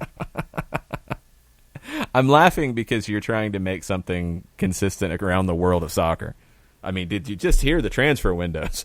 Like, forget it. Never happening. FIFA's never making a rule about that. It's not happening. It can be done effectively. Just because some of these clubs haven't doesn't mean that it can't be done effectively. Chelsea has bought guys and loaned them out, and some of those guys have ended up turning into pieces that have helped the first team. I think if you do that, if that's your strategy, if you've got the money to do it and you're going to go sign a bunch of guys, then the goal for every one of them should be to make the first team. They should be a player that you think can make it. It's some of the ones that surprise me that they sign a player and it's like, really? Why? I mean, Jack Harrison, we talked about in the first hour, he's a little different because he's coming from one of your clubs. So you're kind of keeping him in the family. You're also helping your other club. Does he end up as a Manchester City player? It's more of a long shot, but it could happen. I think it's definitely a long shot. I think that's a fair way to put it. And some of the signings, it's like, really, why are you even doing that? And those are the ones that I have more of an issue with. But it's never going to happen is the most important part of this. FIFA would never do that because FIFA already has enough problems dealing with clubs and dealing with the pressure that clubs will put on organizations. I mean, you've got the whole World Club Cup stuff. You've got the whole potential breakaway situations. You've got a lot of things that are bubbling up. FIFA's never going to put more pressure on clubs to do things a certain way. I just don't see it. So it is what it is. I mean, I don't think it's as big of a deal. Like, I don't have this huge worry about it. I mean, if clubs have the money to spend, they have the money to spend. Should they? That's a bigger question. I think for some it's a waste. And when you start to get into financial fair play, it's not a direct say of you can have 30 players, you can have 35 players, you can have 40 players. But it limits what you can spend on bringing players in, which I do think limits these situations. And it's probably the best way of dealing with it. So FIFA's not fighting with the clubs, though. That's for sure. FIFA's not going to get into that battle, so they're not going to regulate it. And I don't think UEFA's even going to regulate it because you have the potential for the major clubs saying they want to do something separate. It's a really interesting time, and a battle like this is not the battle anybody's going to pick right now. So financial fair play is the best way that they can push in that direction without making a hard and fast rule. All right, scanning through, Jeremy York with an Atlanta United question this morning. He says, for his hashtag on par reaction Monday, morning, sirs, even though it was preseason scrimmage, how far off is the lineup to the actual one we could see at least early season with the obvious addition to Lorenowitz? Don't even. They might not be the obvious addition of Lorenowitz first off, and that's why you can't start reading into it right now. Nobody saw the match. So you can't say, well, this player was in the lineup and they played really badly, and this player wasn't in the lineup but they played really good in the next 30 minutes. There's none of that. So there's nothing you can read into it. Trying to think of really anything to really read into it. Maybe the only thing I'll take out of it from a lineup conversation is Escobar and Lennon on the field together. Now, without knowing how the shape actually played, is that a surprise or not? If it was some variation of three center backs, it's not, because Escobar would be the right center back in that scenario, and Lennon would be a wing back. If it was the 4-2-3-1 or 4-3-3 that it was written as, that's a little bit more of a surprise. that you're playing Lennon as a winger, which he has played, and he came up playing. This is why you can't read anything into it. Nobody saw it. So there's just nothing you can do, and I don't think it's an obvious change of Lorenowitz being in the lineup. I think Eric Remedi would have a lot to say about that. I think Emerson Hyndman will have a lot to say about that. I think Mo Adams will have a lot to say about that. I really think that Frank de Boer likes Mo Adams a lot, and I think Mo Adams is, out of the younger players, the more defensive-minded one of the group. Now, does he give you more dynamic play than Jeff? And that's going to be what it would come down to between those two. Could they play together? I think they could, but then that means Remedi or Hyndman are going to be missing out. That's where it gets kind of funky. So I just don't think you can read anything into it because we didn't see it. We don't even know how the shape actually played. You don't know how other players played. So, no. If other people want to play that game, have at it. I am not jumping to conclusions based off, a 90-second highlight reel and names written on a sheet of paper, 11 of them, and we don't know the other players that played and how much they played and what groups they were with. So far too much unknown for me to jump to conclusions on it. Emery Russell is having a hashtag overreaction Monday. Oh, boy, here we go. He says his overreaction is that it seems to be crunch time for signing players with most major windows closing this week. I agree with you that I think we have a roster ready to compete. However, I'd still like a couple of reinforcements now rather than later. But do you have to sign a bad deal to make that happen? I don't think you do. I don't, and this is, again, where there's a conclusion that's being jumped to. I think, just judging off of things that have been said publicly, because that's what you have to go on. Frank has mentioned the need for a central midfielder. Bocanegra has mentioned it. I believe Darren has mentioned it as well. So I don't think they've stopped looking. I don't think they've stopped asking, stopped talking. There's no reason why that would be the case. So just because something hasn't been announced, and then again, as has come up many times, just because something is not being rumored doesn't mean that work isn't being done. These deals sometimes, as we saw in the behind the scenes on the Chicharito deal, do come about kind of quickly. Sometimes these deals take years to make happen, and there was a lead up to that. But the actual, hey, he's available, and hey, he wants to come, you had to close a deal fast. Sometimes that happens. So just because things aren't being talked about doesn't mean that there's not an effort to do it. I think this club has the depth right now to play, and to play the first half of the MLS season until the next window opens, which is in early July. So, again, you've got till May 5th. Does that mean you're going to be able to bring in a player from any country in the world? Probably not, because some of those are going to be more difficult than others. But you've got your South American windows and some of the places that you have shopped and some places that you've been linked to shopping in now that are open for a little while. So you're not up against it in terms of getting a deal done with one of those. If you weren't in a position to compete now, I think it's a different conversation. But the fact that you are, and I think you can field a very good lineup today and a very good bench, means that you don't have to go make a bad deal. And that's where you're back to that leverage.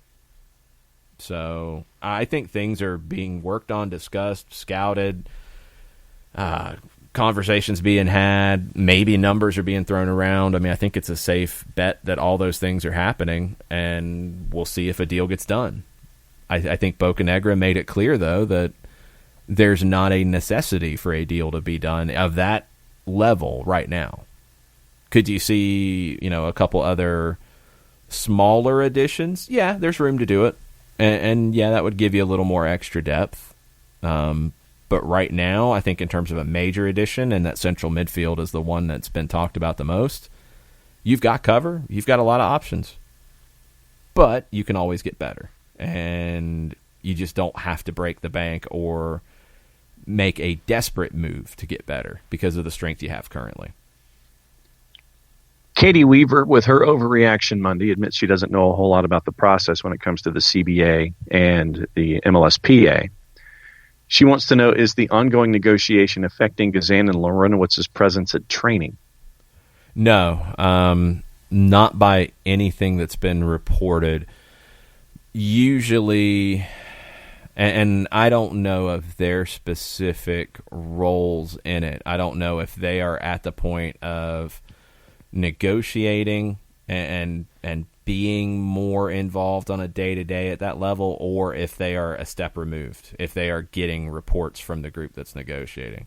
Don't know if the players have, association leadership that's not directly, playing currently, if they've been empowered to negotiate on behalf of everybody, or if there's an executive committee that is negotiating with a group of players, or if it's a little of both.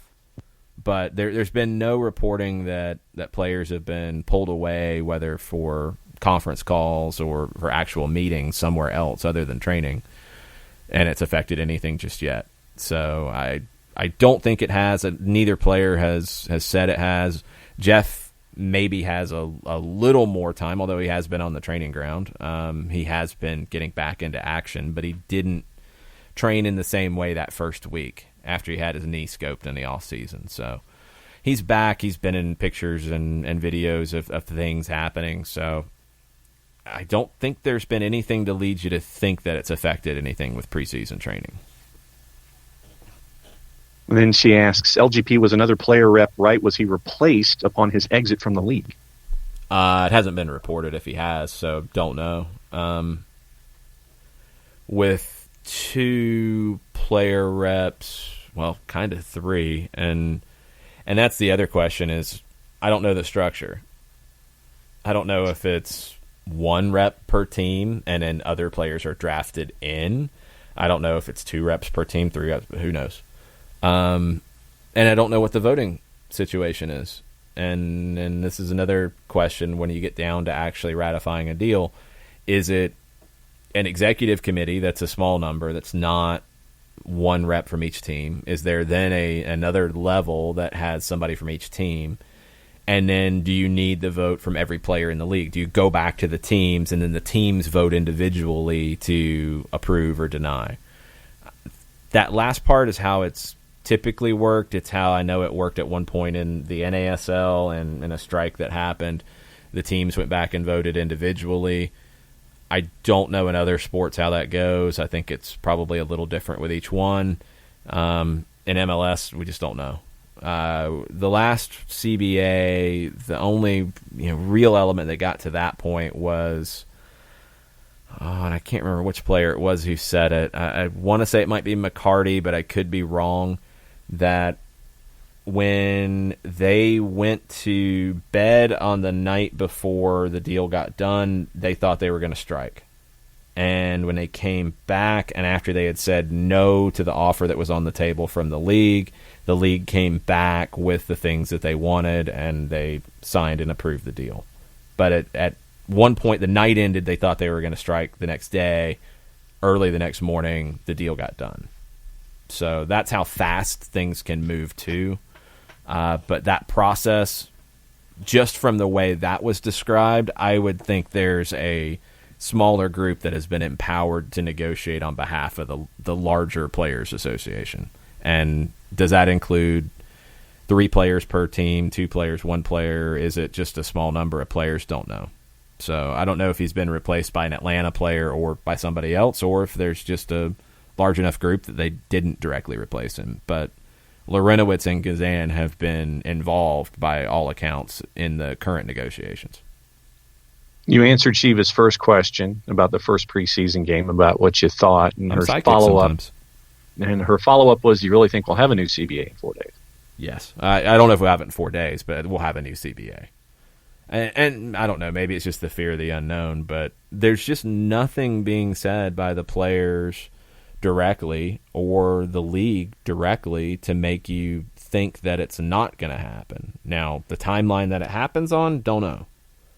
But with all of the positive things that have been said, which, look, in CBA negotiations, that's usually not the case. It's usually not this happy-go-lucky sunshine and flowers. It's anger and walking away from tables and throwing chairs and knocking trays of food over and stuff.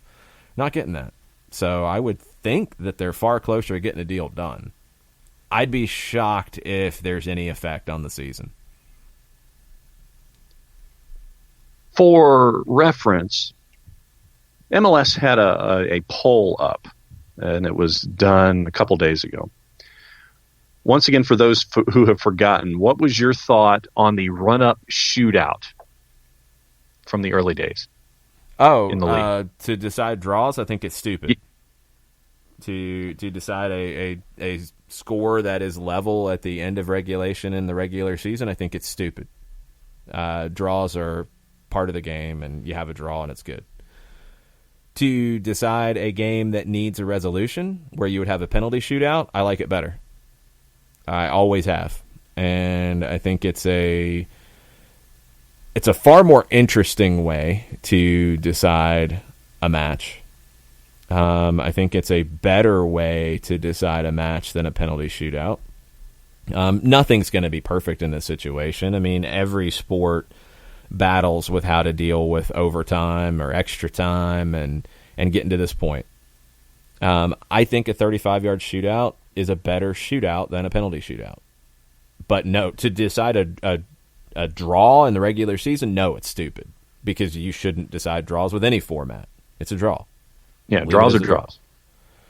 MLS had a poll this weekend. Well, but this is the thing. People get the two situations all thrown into one bucket.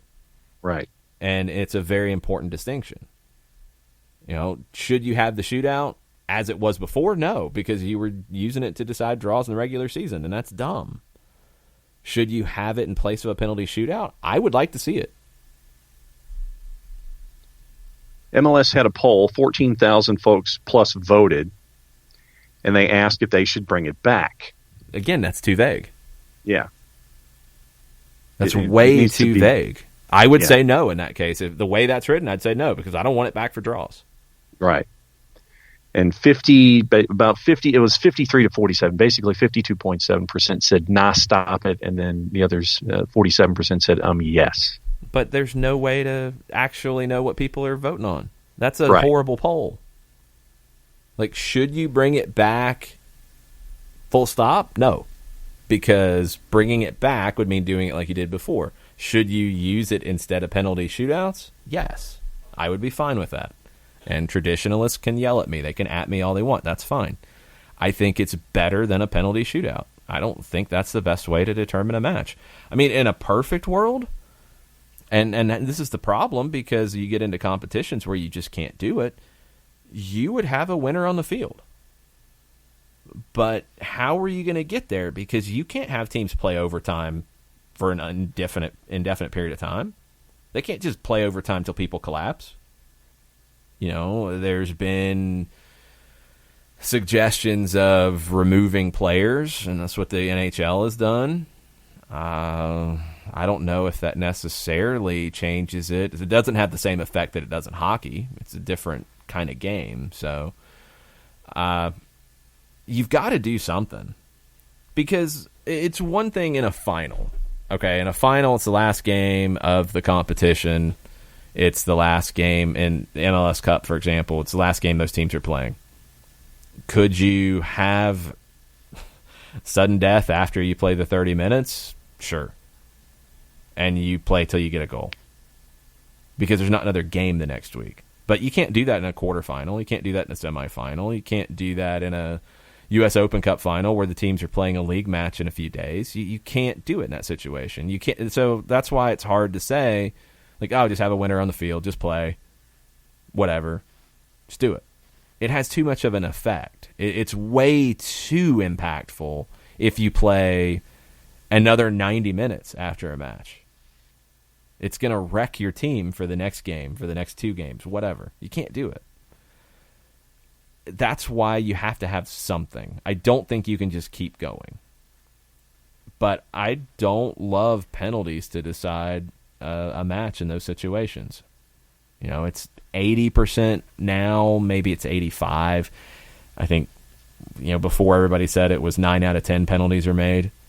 You're getting down to people making a mistake to decide a match, not people doing something good to decide a match. Is that really where we want to be? I think it's better to do something like this that is more of a 50-50. There's a lot more strategy that goes into it. And you look at how some players have approached these. Some will pop it up into the air and hit a half volley. Some will try to dribble the keeper. Some will dribble out and hit a long-range shot. All kinds of different things. Some will take it at an angle. Goalkeepers, some will stay closer to their line. Some will come charging out and be very aggressive. Some will do halfway. Some will hit the ground. Some will try to stay on their feet. You get a lot more of that in it than a penalty shootout, where it is all the pressure's on the kicker. They should make 8 out of 10 at a minimum. It's tough. It's tough. I like the shootout better. But because it was a gimmick created in the U.S. and it was used to decide drawn matches, people have a very bad feeling about it. If it was just to replace the penalties, I think people would feel differently. The reason I brought that up is Four-Card Ahmed wanted to know what was wrong with the 47%. He said he was worried. What was wrong with the 47% who wanted it? Yeah. But that's the thing, is I don't know what they wanted. And that's right. why it's a horrible poll. Did they want it to be phrased draws? Better. Then, yeah, I don't like that at all, and I would worry about them. But if it's just to replace a penalty shootout, it's a different conversation, and you can go back and forth. I'm not like pounding on the table like this has to happen tomorrow. I think it would be a better way to decide a drawn match that has to have a winner. I think it would. I think there's others who think that way too. I think you're dealing with a lot of tradition. You're dealing with overcoming that, and that's always a challenge. I think it'd be a better way to decide the match, but that's just my opinion. I would never do it in regular season, though.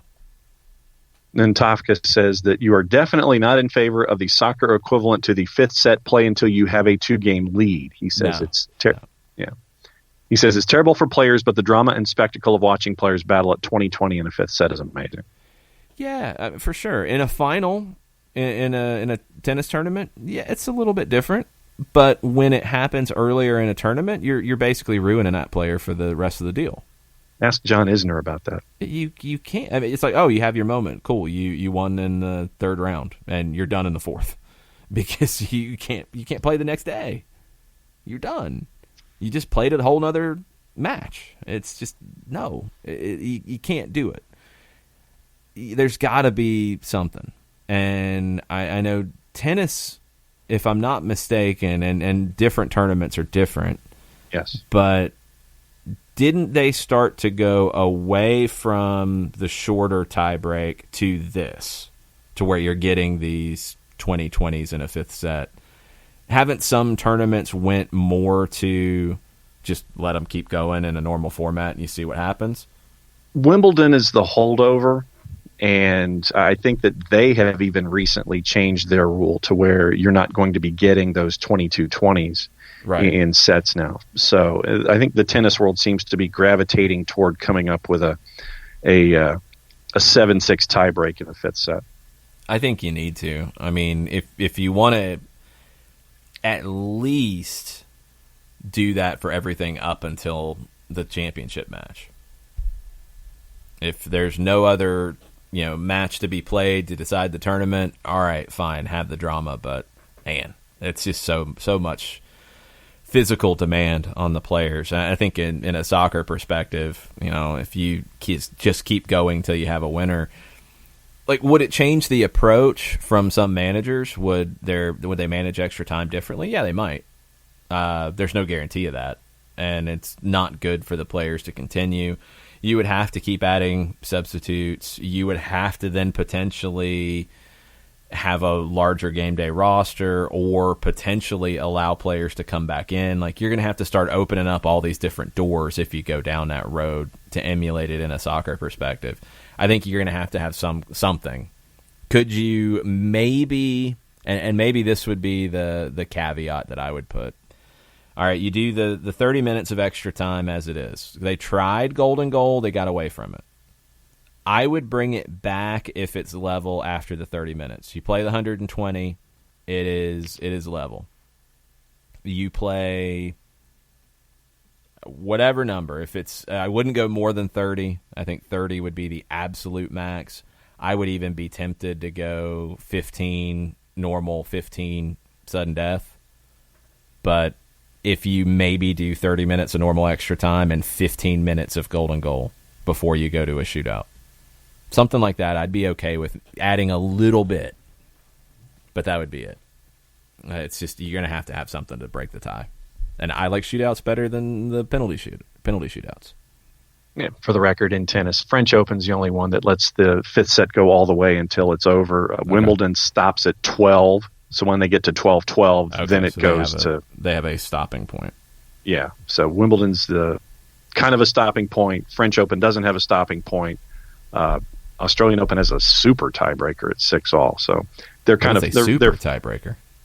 It's at 6-6 is when they go to the super tiebreaker. What is the super tiebreaker? 12 points. Okay. It's like so a 12 it's a whole point. Different format. Yeah. Okay.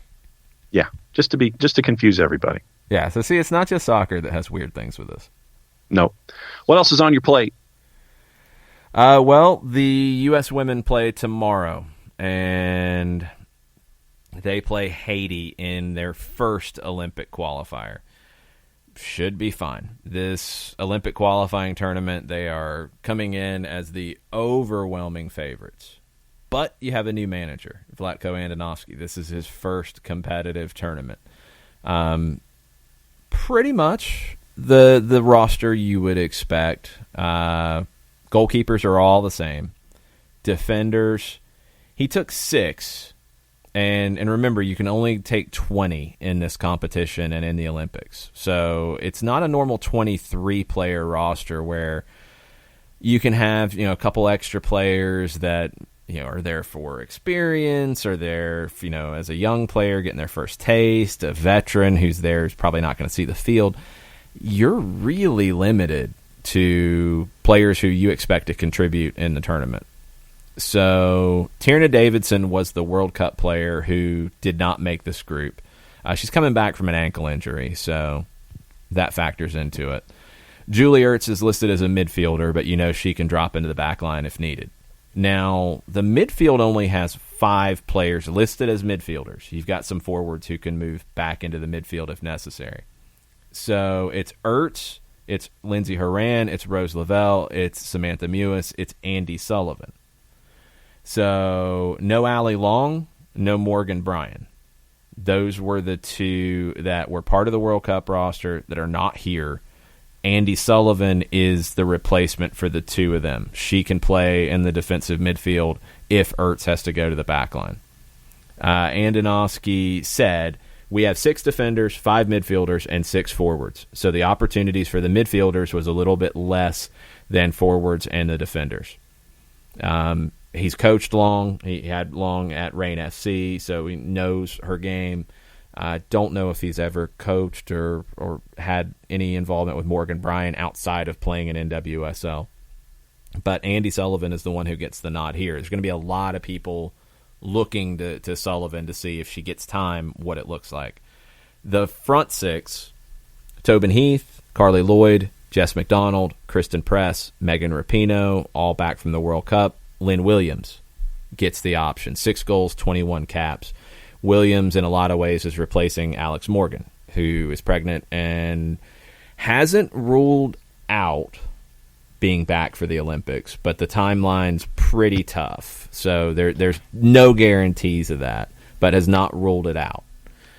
Williams gets a big opportunity here, and when you look at players who could drop into the midfield, depending on the way you play it, and that's what I think a lot of us will be looking at to see what Andonovski does with the midfield and the front. Is it, a trio in the midfield? Is it 2 holding? Is it 1 attacking? Is it, 1 attacking, 2 holding, 1 in between? Is it 6-8-10? Is it 2 attacking, 1 holding? What is it going to look like? That'll be a key element here. if you do some different things and you have, more of a 4-4-2 kind of look, which you could, or even if you want to emulate a little bit of what Paul Riley's done with North Carolina Courage and go more 4-2-2-2, kind of a box midfield, you've got players who can do different things. Out of your forwards, Carly Lloyd can drop into the midfield if needed. Press can play out wide. I think Williams could play out wide. Tobin Heath can play out wide. Heath could probably play as a central attacking midfielder if needed. Rapinoe generally out wide, but could play as a 10, I think, if you wanted to. McDonald is more of the true number 9 in this group. Williams is more comfortable there, and with McDonald and Williams, you've got two who have played together and have, I think, good chemistry. So could you pair them up top and do more of that box midfield with a Rapinoe and a Lloyd sitting in behind that, and two holding with Ertz and Horan? You could do a number 10 with Rose Lavelle or Rapinoe or Heath, maybe Press. You've got a lot of different options, and that's probably where I'm at going into this tournament more than anything. Does Andonovski shake things up tactically, or does he kind of ease into this, observe his group a little bit more, and see what different options he can slowly add to the mix as you get ready? That's the great unknown going into this tournament. Yeah, for me, when I saw the names, obviously Sullivan, McDonald, and Williams were going to be the 3 players that I was going to focus on when it comes to how much work are they going to get, where they're going to be put, how do they integrate, those kinds of things. So that was what I was hunting at when I saw the list come out. Well, I mean, Sullivan, where she'd be put. She'd be in the holding midfield. McDonald, where she'd be put. She's truly a 9. Williams could play a few different spots. I think it's more about how much you see that group. Yeah. I mean, without Alex Morgan, does that open up time for Jess McDonald or Lynn Williams as the number 9 replacing Morgan? It could. It could have Carly Lloyd play that role as well, which we've seen. Could be Press. There's a lot of different ways to solve that. And the defense was good at the World Cup. It's still a bit of a question mark, I think, and it's still something to keep an eye on. Is it going to be a situation where you need to drop Ertz into that back line? Does that mean you go to 3 center backs? And that would potentially change a few different things. It was something Jill Ellis did experiment with at different points. So Andonovski is in a weird spot because it's kind of a clean slate, but kind of not. It'll be far more of a clean slate after the Olympics. So how experimental does he get now? We'll see, and we'll actually be able to watch it starting on Tuesday night. It's a 8:30 match from Houston against Haiti. It's going to be on FS2, FoxSports.com, the Fox Sports app. In the Fox Sports app, it's listed as being on there at FS1 level authentication.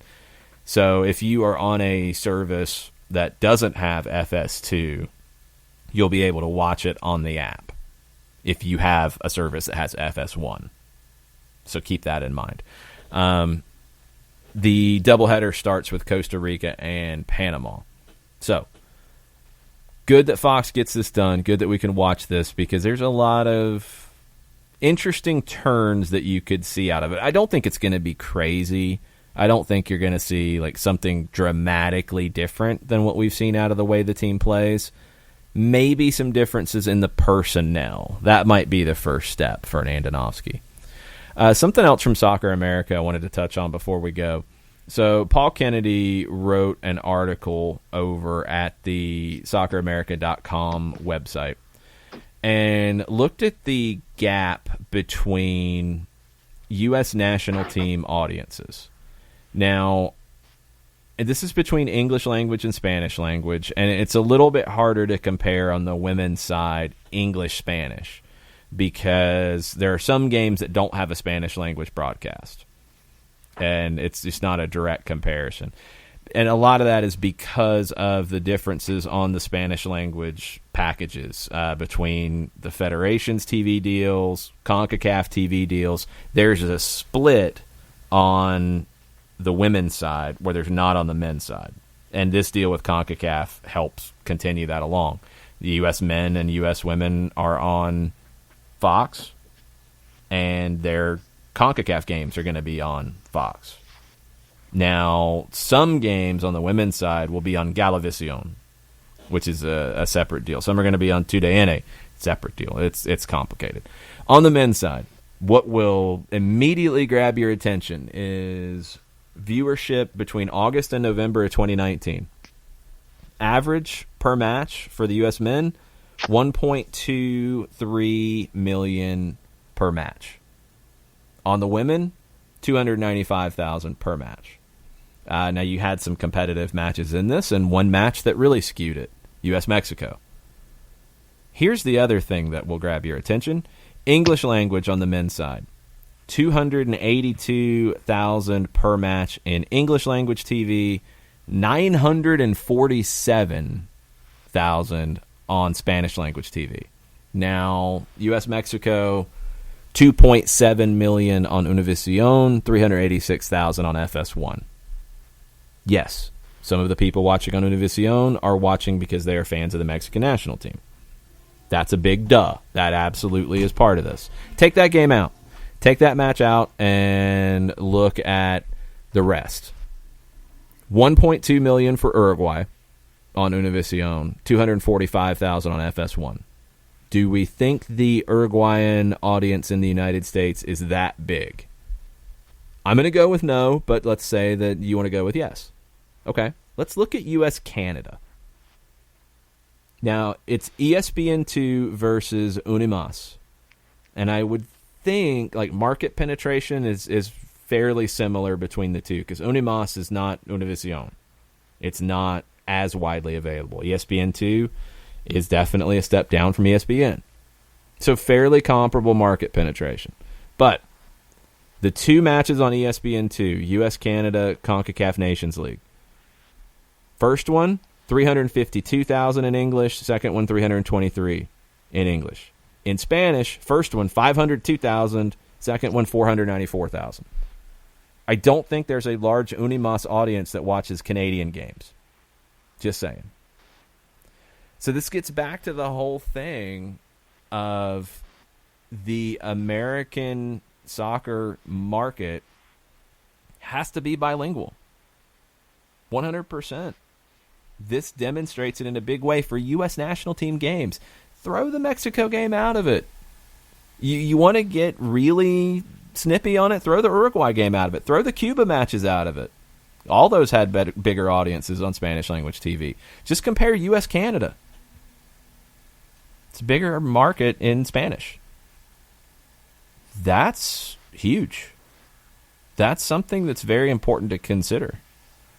So this was eye-opening to me on Soccer America from Paul Kennedy, and I think it's something that's very important to keep in mind. And this is another reason why a Chicharito signing is massive. It's another reason why games in Spanish language TV are a big deal to those markets. And can they do a better job of capturing those national TV broadcasts that are in Spanish on an English language platform? Yes.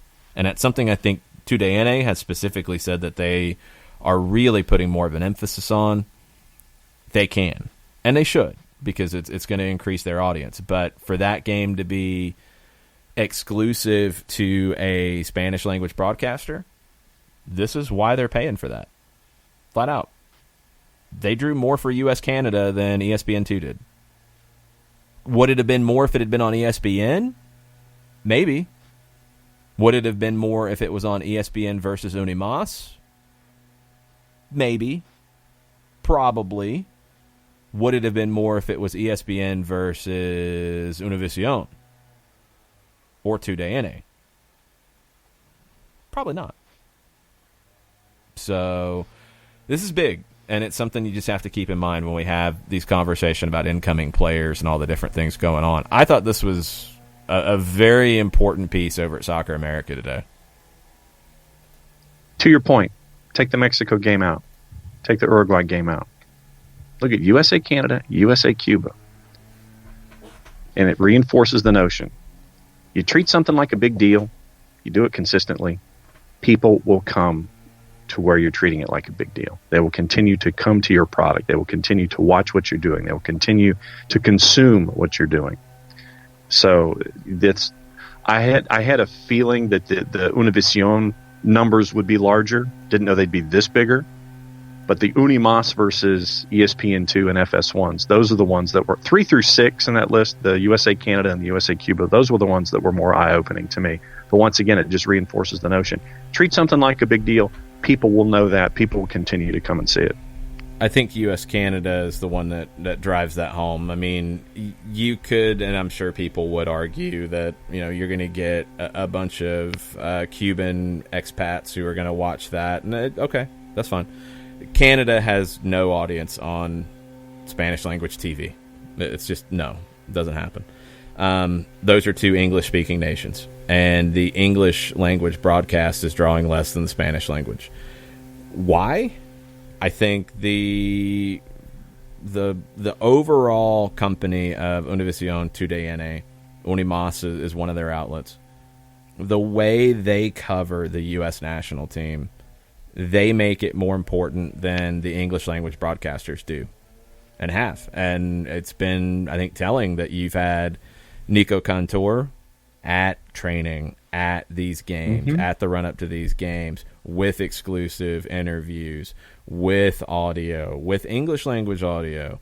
And sometimes he's the only one. And that's a very important thing. People who are watching TUDN and watching the Univision family of networks, they have been told that this is a big game because they've covered it like it's a big game. It's not to Spanish-speaking countries. It should draw better on English language TV, you would think, but it's not, because it's been sold as a big deal on one side and it's not being sold consistently enough as a big deal on the other side. So I hope that changes, and I hope this is eye-opening. And I hope that when people look at what the mainstream is now of soccer coverage in the United States, that includes Spanish language. And if it doesn't, you're leaving half the audience out, if not more than half. Yeah, that's the bottom line. I think that this should be something that sits there and I'm not going to say warns you, but it might warn you. Sit there and it's like, look, if you treat it seriously, this is what you can achieve from a household standpoint. Be like others. If you want to get there, you want to be taken seriously, do what the other guy's doing. Do what they're doing. And, this has been the challenge. This is that shot across the bow that folks talk about sometimes. At least I think so. You want to be taken seriously as an American outlet? Here's your numbers. It's not a warning. It's an opportunity. And that's what you should see, is why have they captured the audience, and why do you get so many people who say that I watch it in Spanish? Do you speak Spanish? No, but I watch it in Spanish. There's a lot of reasons for that, so that's something that just has to be factored in, and that's the competition. Yeah, I mean, I'm one of those folks that I will gravitate toward Univision or Galavision. Why? Or because I want to watch it. I want the pregame. I mean, I don't necessarily. Okay, this is where we're getting into details, because you could watch it either way. Yeah. But why do you choose to watch it in Spanish when you don't speak Spanish?